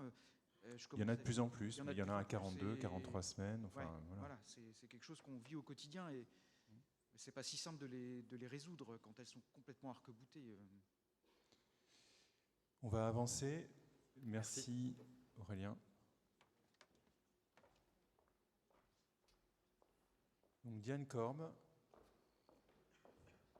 va nous parler de la prise en charge après une prééclampsie. Donc on a vu la prise en charge et donc maintenant c'est un point important pour lequel on n'est pas assez sensibilisé en tant que gynécologue obstétricien, mais médecin de façon généralement ou sage-femme, sur la prise en charge des patientes après l'accouchement. Et donc on a mis toute une série de questions sur la prise en charge des femmes après une prééclampsie. Et donc Diane va nous présenter la synthèse de nos réflexions.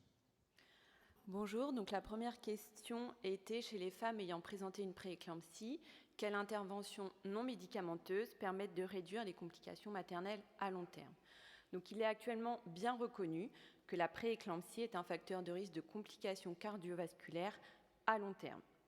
Cependant, à l'heure actuelle, il n'y a pas encore d'études ayant analysé spécifiquement chez ces femmes ayant une prééclampsie l'efficacité des interventions non médicamenteuses habituellement recommandées chez les patients ayant des facteurs de risque cardiovasculaires, à savoir l'arrêt du tabac, l'activité physique, une normalisation de l'IMC, un régime alimentaire ou l'allaitement.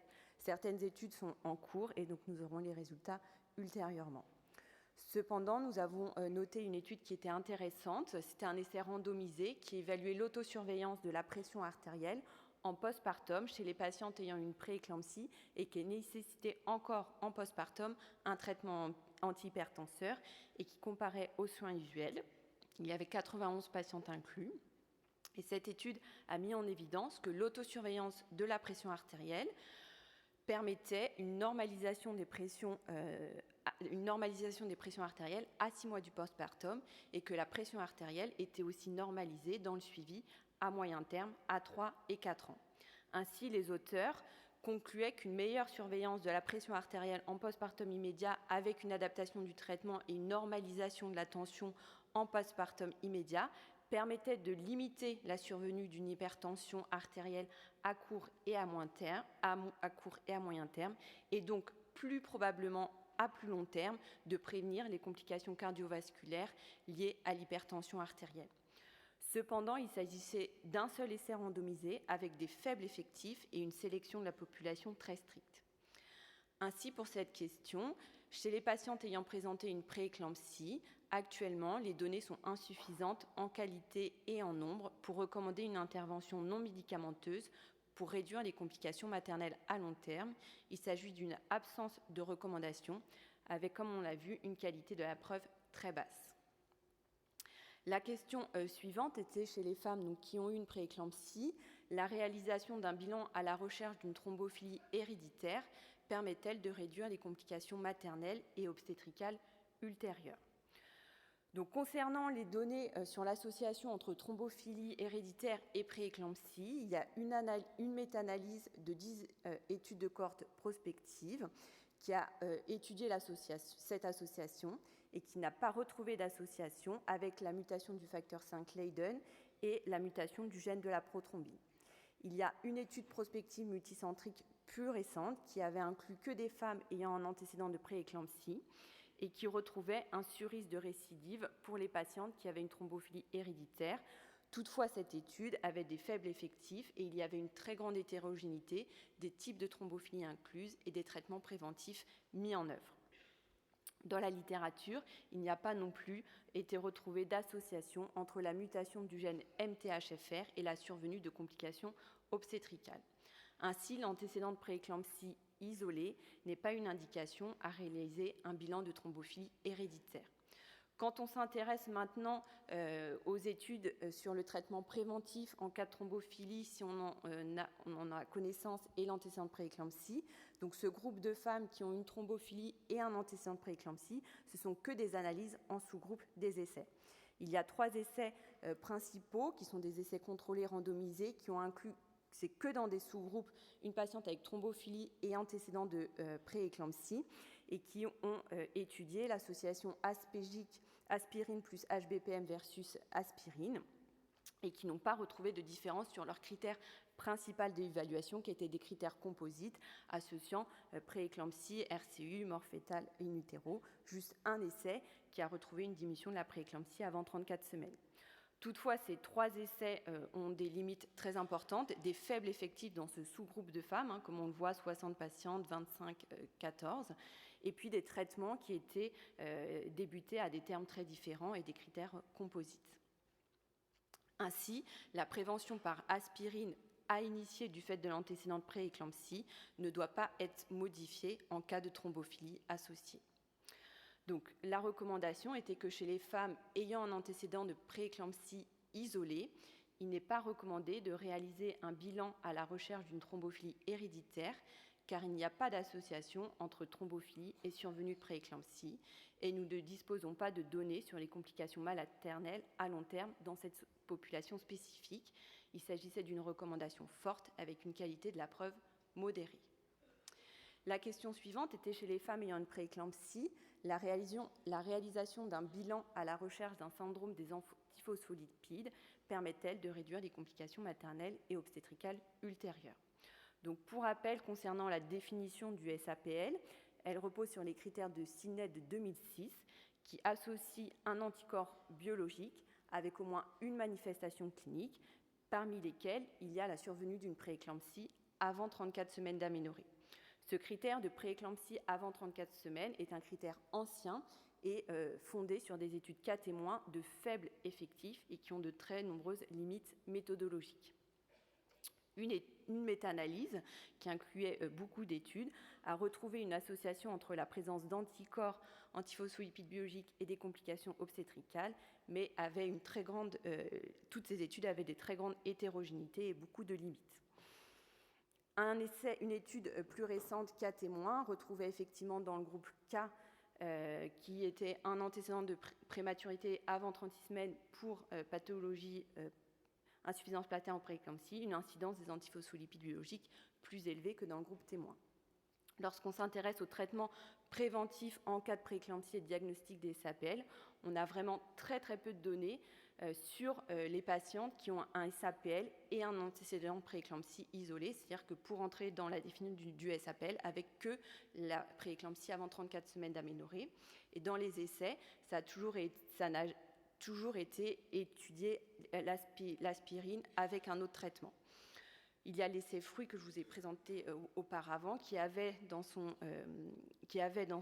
population un sous-groupe de femmes avec des antiphospholipides positifs et un antécédent de prééclampsie et qui a comparé aspirine versus aspirine plus HBPM débuté avant 12 semaines. On voit que les effectifs étaient vraiment très faibles, 16 patientes dans les 2 groupes, et il y a eu un arrêt précoce de cet essai du fait de la faible incidence du critère de jugement principal. Toutefois, il n'était pas retrouvé de différence significative. Et donc ainsi, la mise en place d'HBPM en plus de l'aspirine est à discuter selon les autres antécédents, notamment thromboemboliques. Ainsi, la recommandation est que chez les femmes qui ont présenté une prééclampsie après 34 semaines d'aménorrhée, il est recommandé de ne pas réaliser un bilan à la recherche d'un SAPL. Il s'agit d'une recommandation forte avec une qualité de la preuve basse.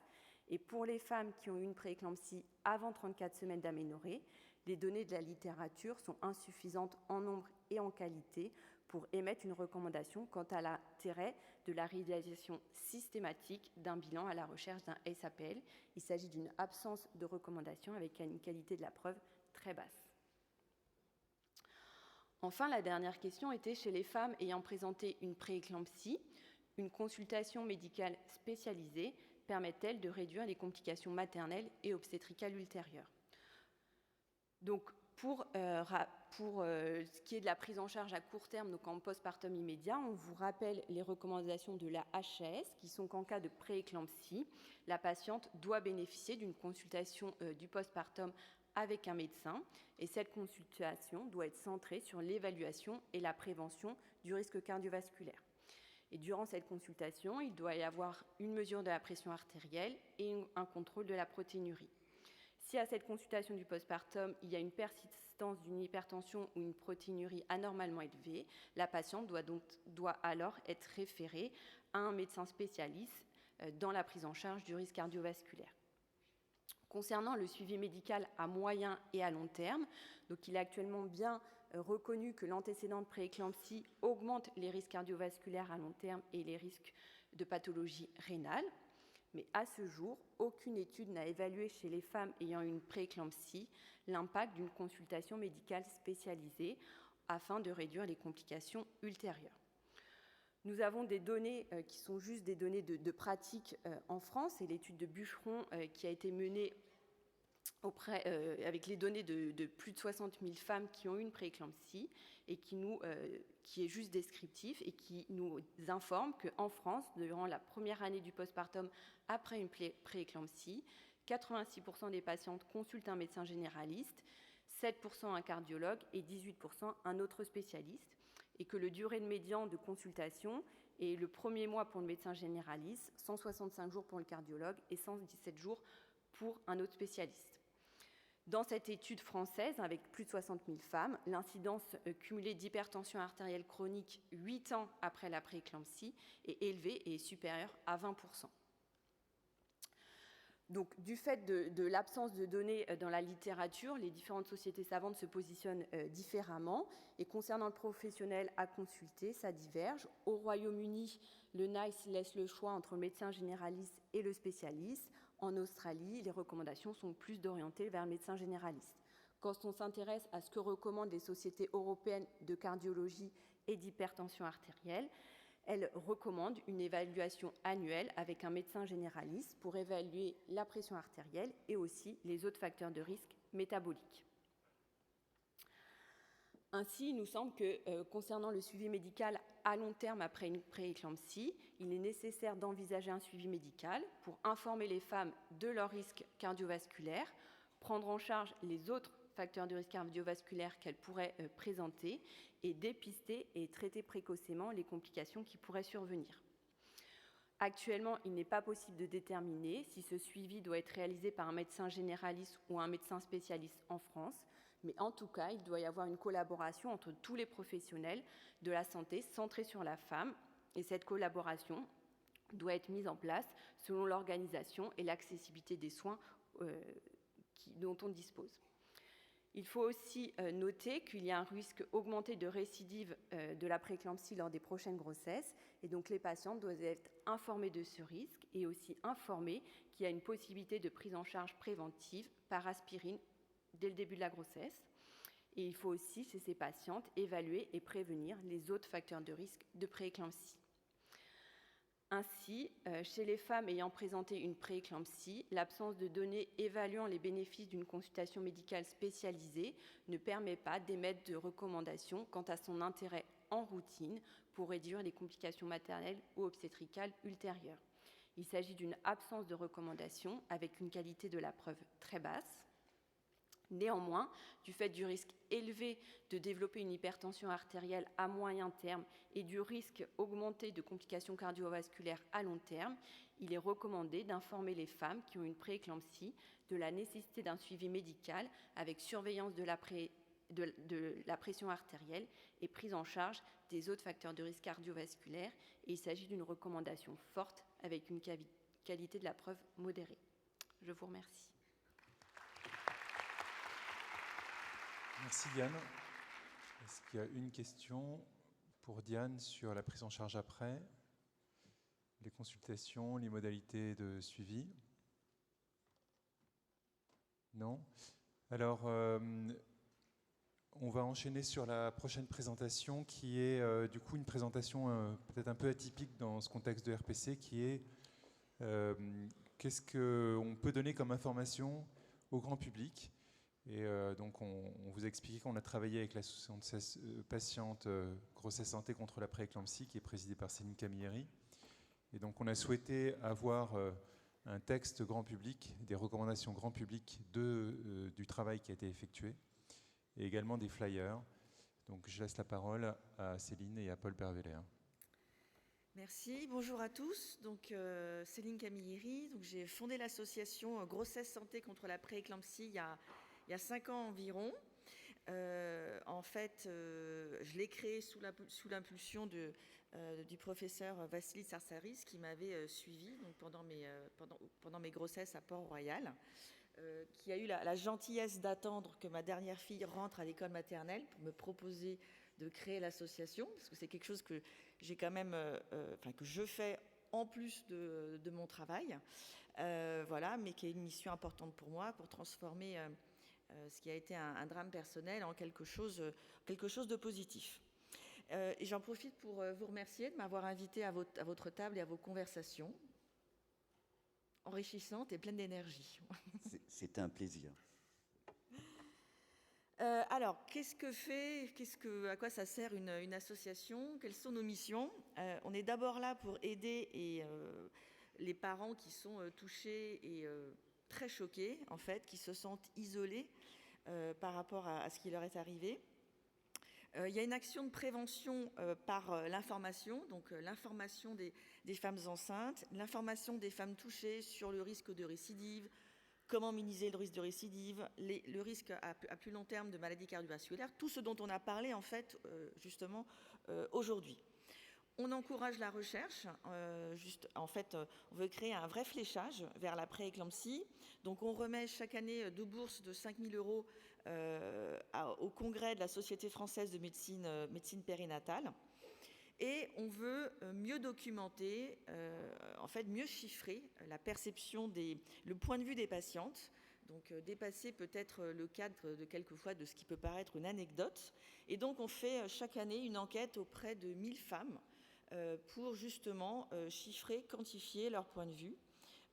C'est quelque chose, donc ce sont des enquêtes que nous faisons avec nos partenaires de l'INSERM et que nous publions. D'ailleurs, Diane est en train de travailler sur l'article de notre dernière enquête qui concerne justement l'information et la prise en charge après l'accouchement. On a des partenariats, donc, en particulier participation à ce groupe de travail des RPC avec le CNGOF, mais on a des partenariats avec toutes les grandes sociétés médicales qui sont touchées par la prééclampsie.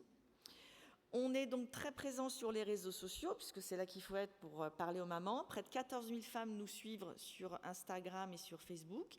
Je vous engage à nous suivre aussi. Je trouve que c'est toujours intéressant de voir, il y a beaucoup de témoignages, donc de voir la perception des femmes. Et puis vous verrez aussi comment on peut parler et informer donc, les parents.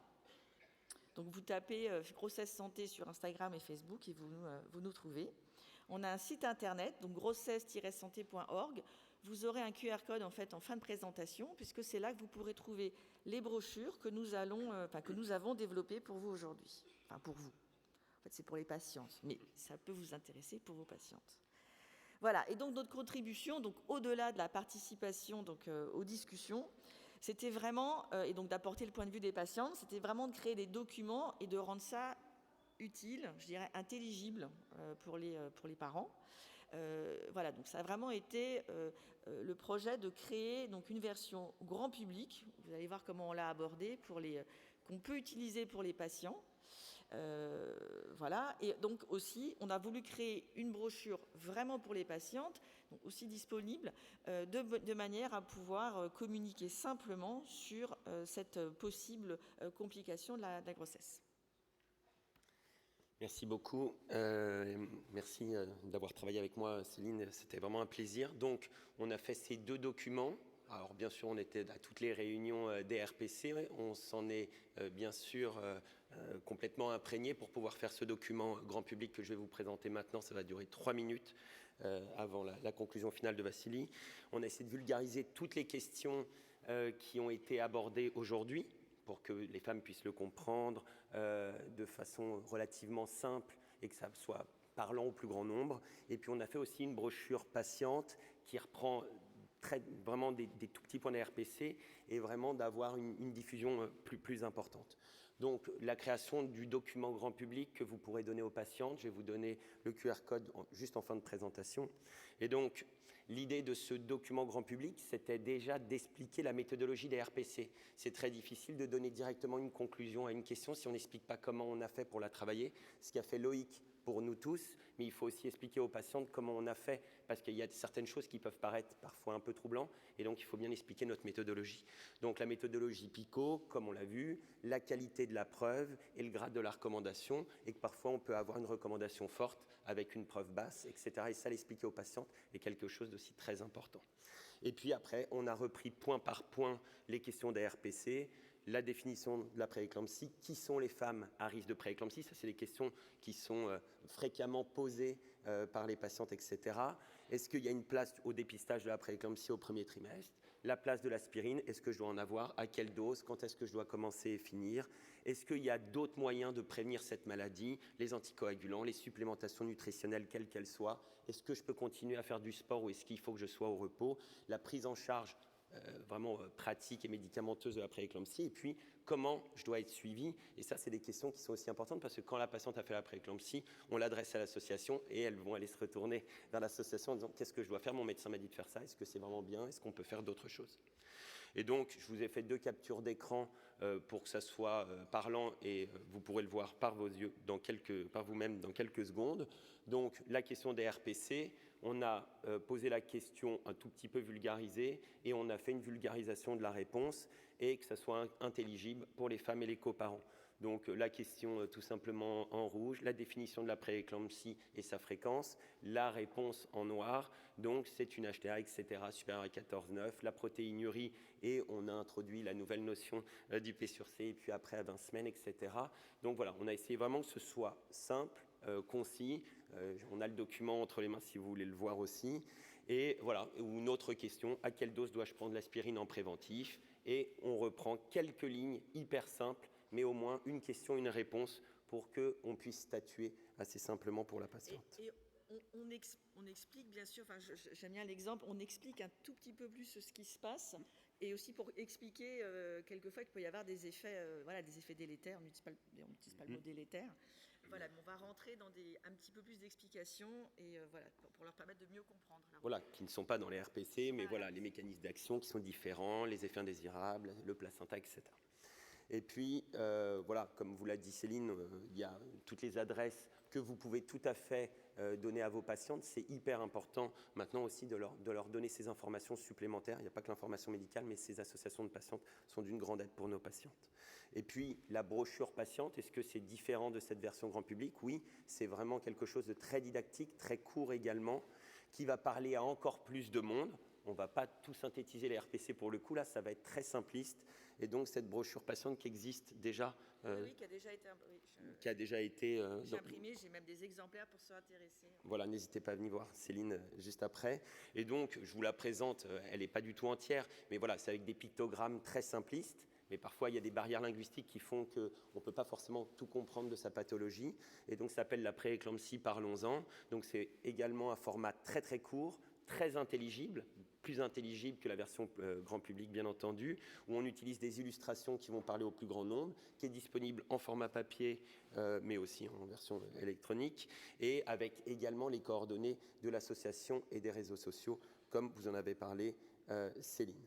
Voilà le QR code qu'on vous invite à scanner, où vous retrouverez la version grand public de ces RPC et également la brochure patiente que vous pourrez mettre dans vos cabinets ou dans vos salles d'attente d'hôpital. Voilà, et donc c'est sur le site Grossesse Santé, il y a une rubrique professionnelle de santé.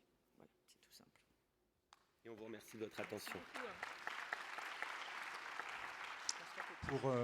Pour vous dire un petit peu, l'implication des associations, c'est quelque chose qui va être de plus en plus important dans notre pratique. Aussi bien pour le soin, ils interviennent et on a des échanges avec eux ils nous posent des questions, des conseils par rapport à des situations.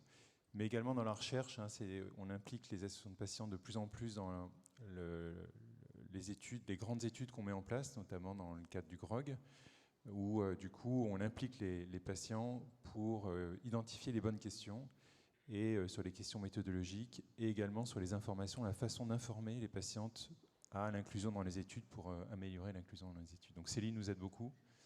Un grand merci. Merci à vous. Est-ce qu'il y a des questions pour cette partie-là ? S'il n'y a pas de questions, on va faire une rapide synthèse. Ouais, on va faire une rapide synthèse. C'est l'occasion pour nous de remercier énormément Vassili Tsatsaris pour son accompagnement, son implication, sa disponibilité, sa gentillesse. C'était un plaisir, Vassili. On était ravis, sur cette dernière année, avec Marie-Victoire Thomas, d'être avec toi sur cette RPC. Merci pour tout. Merci à vous. C'était un plaisir aussi. Une belle expérience et en tout cas un groupe qui a été dynamique. Il y a eu des débats, mais il y a eu de la discussion, donc c'est l'essentiel. Et le résultat, on va voir dans quelques années comment les collègues vont s'approprier ces RPC. Alors, l'objectif, c'est comme ça a été très très dense, de vous faire une petite synthèse des recommandations.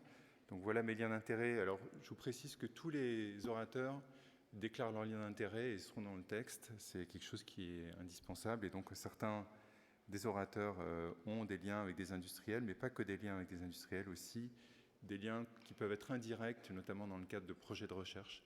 Et donc, ils sont clairement affichés. En ce qui concerne la définition de la prééclampsie, vous le savez, les anglo-saxons ont élargi leur définition. Donc ça a été un vrai sujet, un vrai débat de savoir si nous devions également suivre ce chemin-là et élargir la définition de la prééclampsie. Et comme du coup ça vous a bien été montré, ces définitions augmentent l'incidence de la maladie sans qu'on ait la preuve que ça améliore la santé des femmes et des nouveau-nés, que ça peut induire une certaine iatrogénie et potentiellement, éventuellement, des accouchements un peu plus précoces. Et dans ce contexte-là, nous avons fait le choix de ne pas élargir la définition de la prééclampsie, de garder celle qui était classiquement admise en France. Donc c'est un vrai choix assumé, en tout cas francophone, qui va à l'encontre de toutes les définitions anglo-saxonnes qui sont publiées actuellement. Et on pense qu'il n'y a pour l'instant pas de données suffisantes qui, du coup, montrent que cette nouvelle définition ait un intérêt.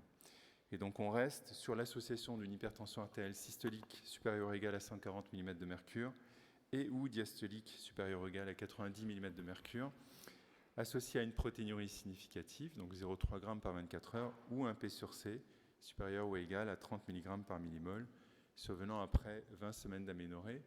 Je vous rappelle que la prééclampsie surajoutée est la survenue d'une protéinurie chez une femme qui est déjà hypertendue chronique, mais qui n'a pas nécessairement une hypertension, puisque souvent elle est traitée et équilibrée par son traitement antihypertenseur. Donc l'apparition d'une protéinurie chez une femme qui a une HTA chronique est la définition d'une prééclampsie.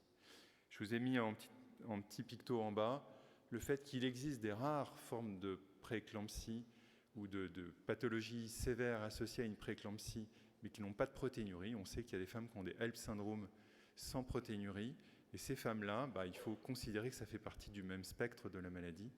Et donc on l'a mis un peu à part, sans vouloir élargir nécessairement la définition à ce qu'ont fait les anglo-saxons.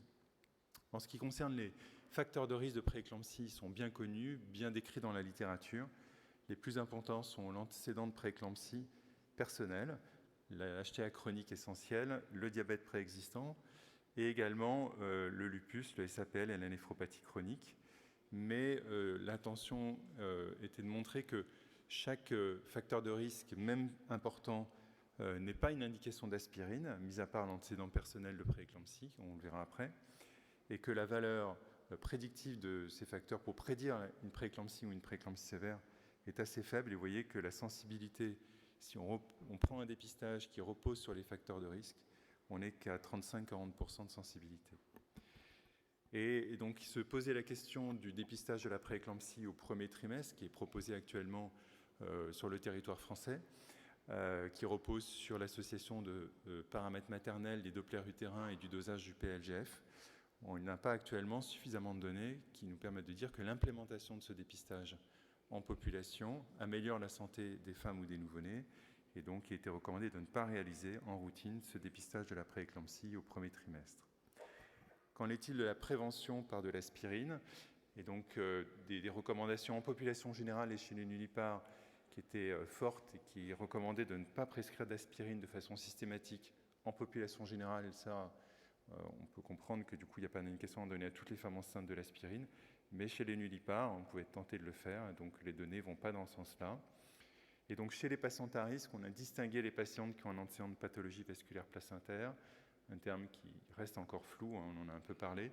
Mais dans ce sous-groupe de patientes, il y a des données robustes qui montrent qu'il y a un bénéfice à prescrire de l'aspirine de façon préventive à ces femmes-là.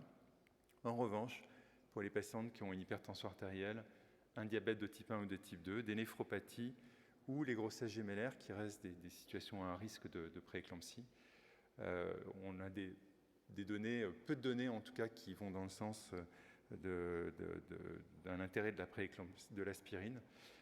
Et donc, on a abouti à une absence de recommandations sur ces situations-là.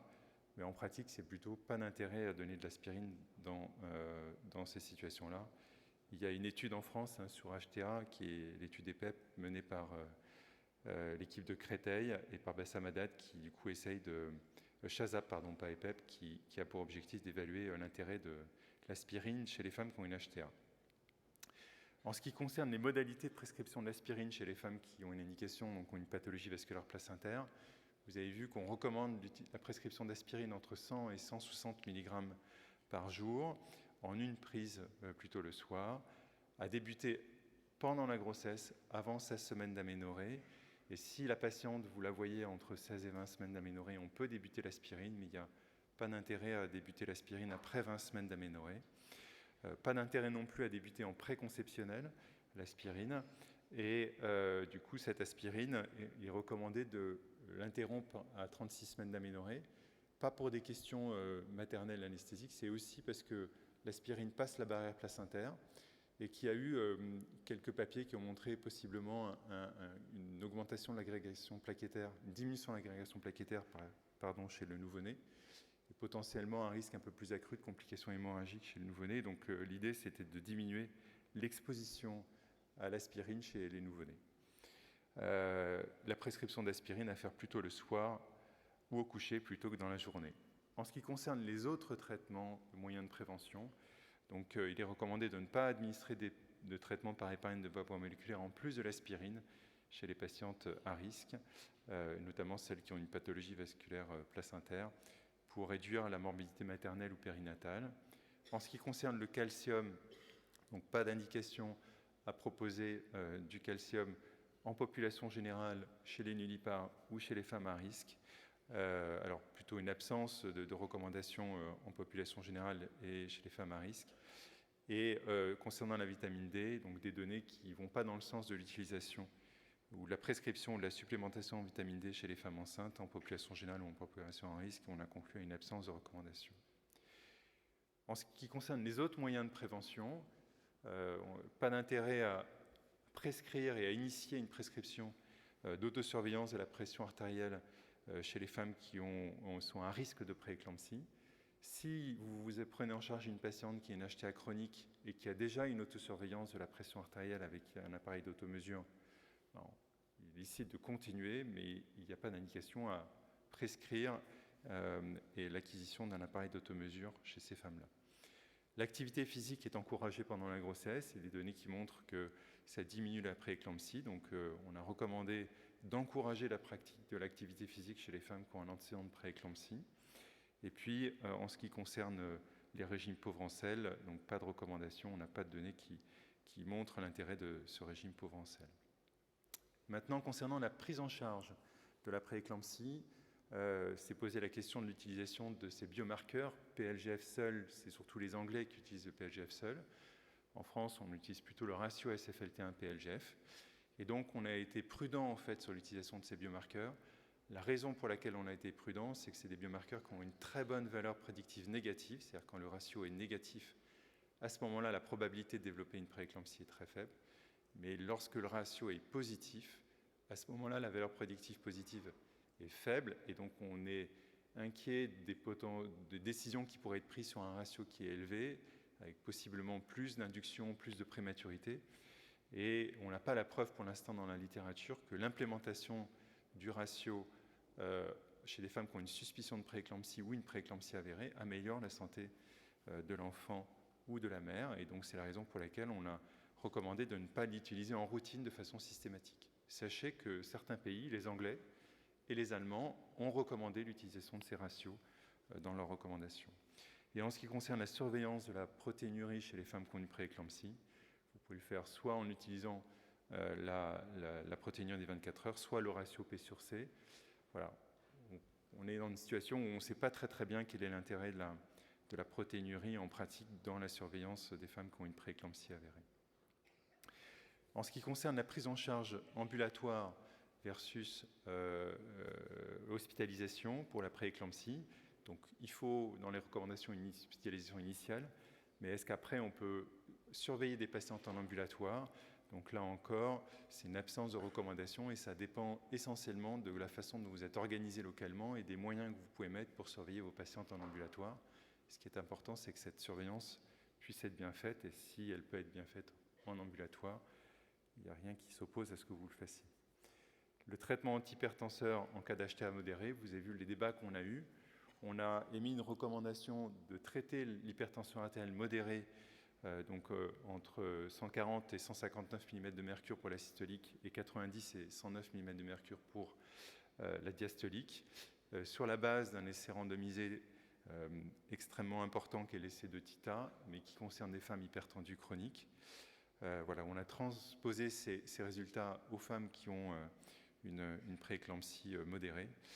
En ce qui concerne la prise en charge, donc l'accouchement, il est recommandé d'induire l'accouchement après 37 semaines d'aménorrhée et entre 34 et 37, pas d'indication à un déclenchement systématique. C'est une balance bénéfice-risque, puisque quand on déclenche, on améliore la santé de la mère, mais on augmente la prématurité et donc on augmente la morbidité périnatale. En ce qui concerne la voie d'accouchement, il est recommandé de privilégier l'accouchement par les voies naturelles s'il n'y a pas de contre-indication obstétricale. En ce qui concerne la situation après la prééclampsie, donc c'est des questions importantes en fait, qui émergent en termes de recherche de façon majeure depuis ces 5 dernières années. La place de la consultation spécialisée. Donc Diane vous a bien montré qu'il est important qu'il y ait une consultation systématique 1 mois et demi, 2 mois après, qui est la consultation postnatale, où on va prendre l'attention, évaluer, rechercher une protéinurie. Et donc ça, malheureusement, l'enquête qui a été menée par l'association Grossesse Santé contre la prééclampsie montre que ce n'est pas bien fait en France et qu'un bon nombre de patientes ne sont pas revues en consultation postnatale. Et donc il est important que cette consultation ait lieu et que si jamais il y a une protéinurie persistante ou une hypertension artérielle, la patiente soit orientée vers une consultation spécialisée, mais pas d'indication à une consultation spécialisée systématique pour toutes les femmes qui ont une prééclampsie. En ce qui concerne les interventions non médicamenteuses pour réduire les complications maternelles à long terme, là, du coup, les données de la littérature sont insuffisantes en nombre et en qualité pour émettre une recommandation contre l'intérêt de ces mesures. Et sur le suivi médical à long terme, il y a des données très fortes maintenant qui montrent que les femmes prééclamptiques ont un risque accru de complications cardiovasculaires, de néphropathie, un risque accru d'avoir une insuffisance rénale et d'évoluer vers une greffe rénale à long terme. Plus de risques également de complications neurologiques liées à des complications neurologiques vasculaires. Et donc, il est important, en tout cas, de suivre ces patientes et de les mettre dans un cursus de suivi. Donc, il est recommandé d'informer les patientes de façon non alarmiste. Et pour ma part, je pense que c'est important que cette information ne se fasse pas uniquement par un canal médical, mais également par le biais d'autres moyens de diffusion, et notamment par les associations. Donc il est important de recommander d'informer les femmes qui ont présenté une prééclampsie sur la nécessité d'un suivi et d'une surveillance sur le long terme. Donc voici comment se présentent les documents grand public. Donc ils n'ont pas été présentés dans leur apparence, en tout cas par Paul et Céline, mais du coup c'est un document de 6 pages en terminologie grand public qui est important et qui pourra être diffusé aux patientes. Et voilà le flyer qui a été proposé par Grossesse Santé contre la prééclampsie, en termes très simples pour expliquer aux patientes ce que c'est que la prééclampsie. Je tiens à remercier tous les membres du groupe.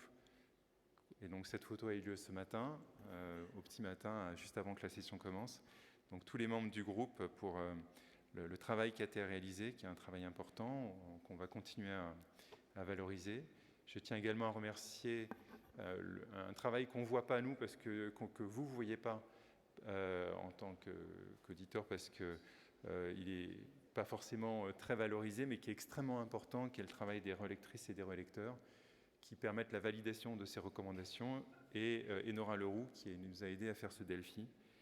On remercie également le Collège national gynéco-obstétricien et l'association pour le travail qui a été réalisé. Merci, et je suis ravi de conclure cette session. Je ne pense pas qu'il y aura des questions, donc je vous souhaite une très bonne journée.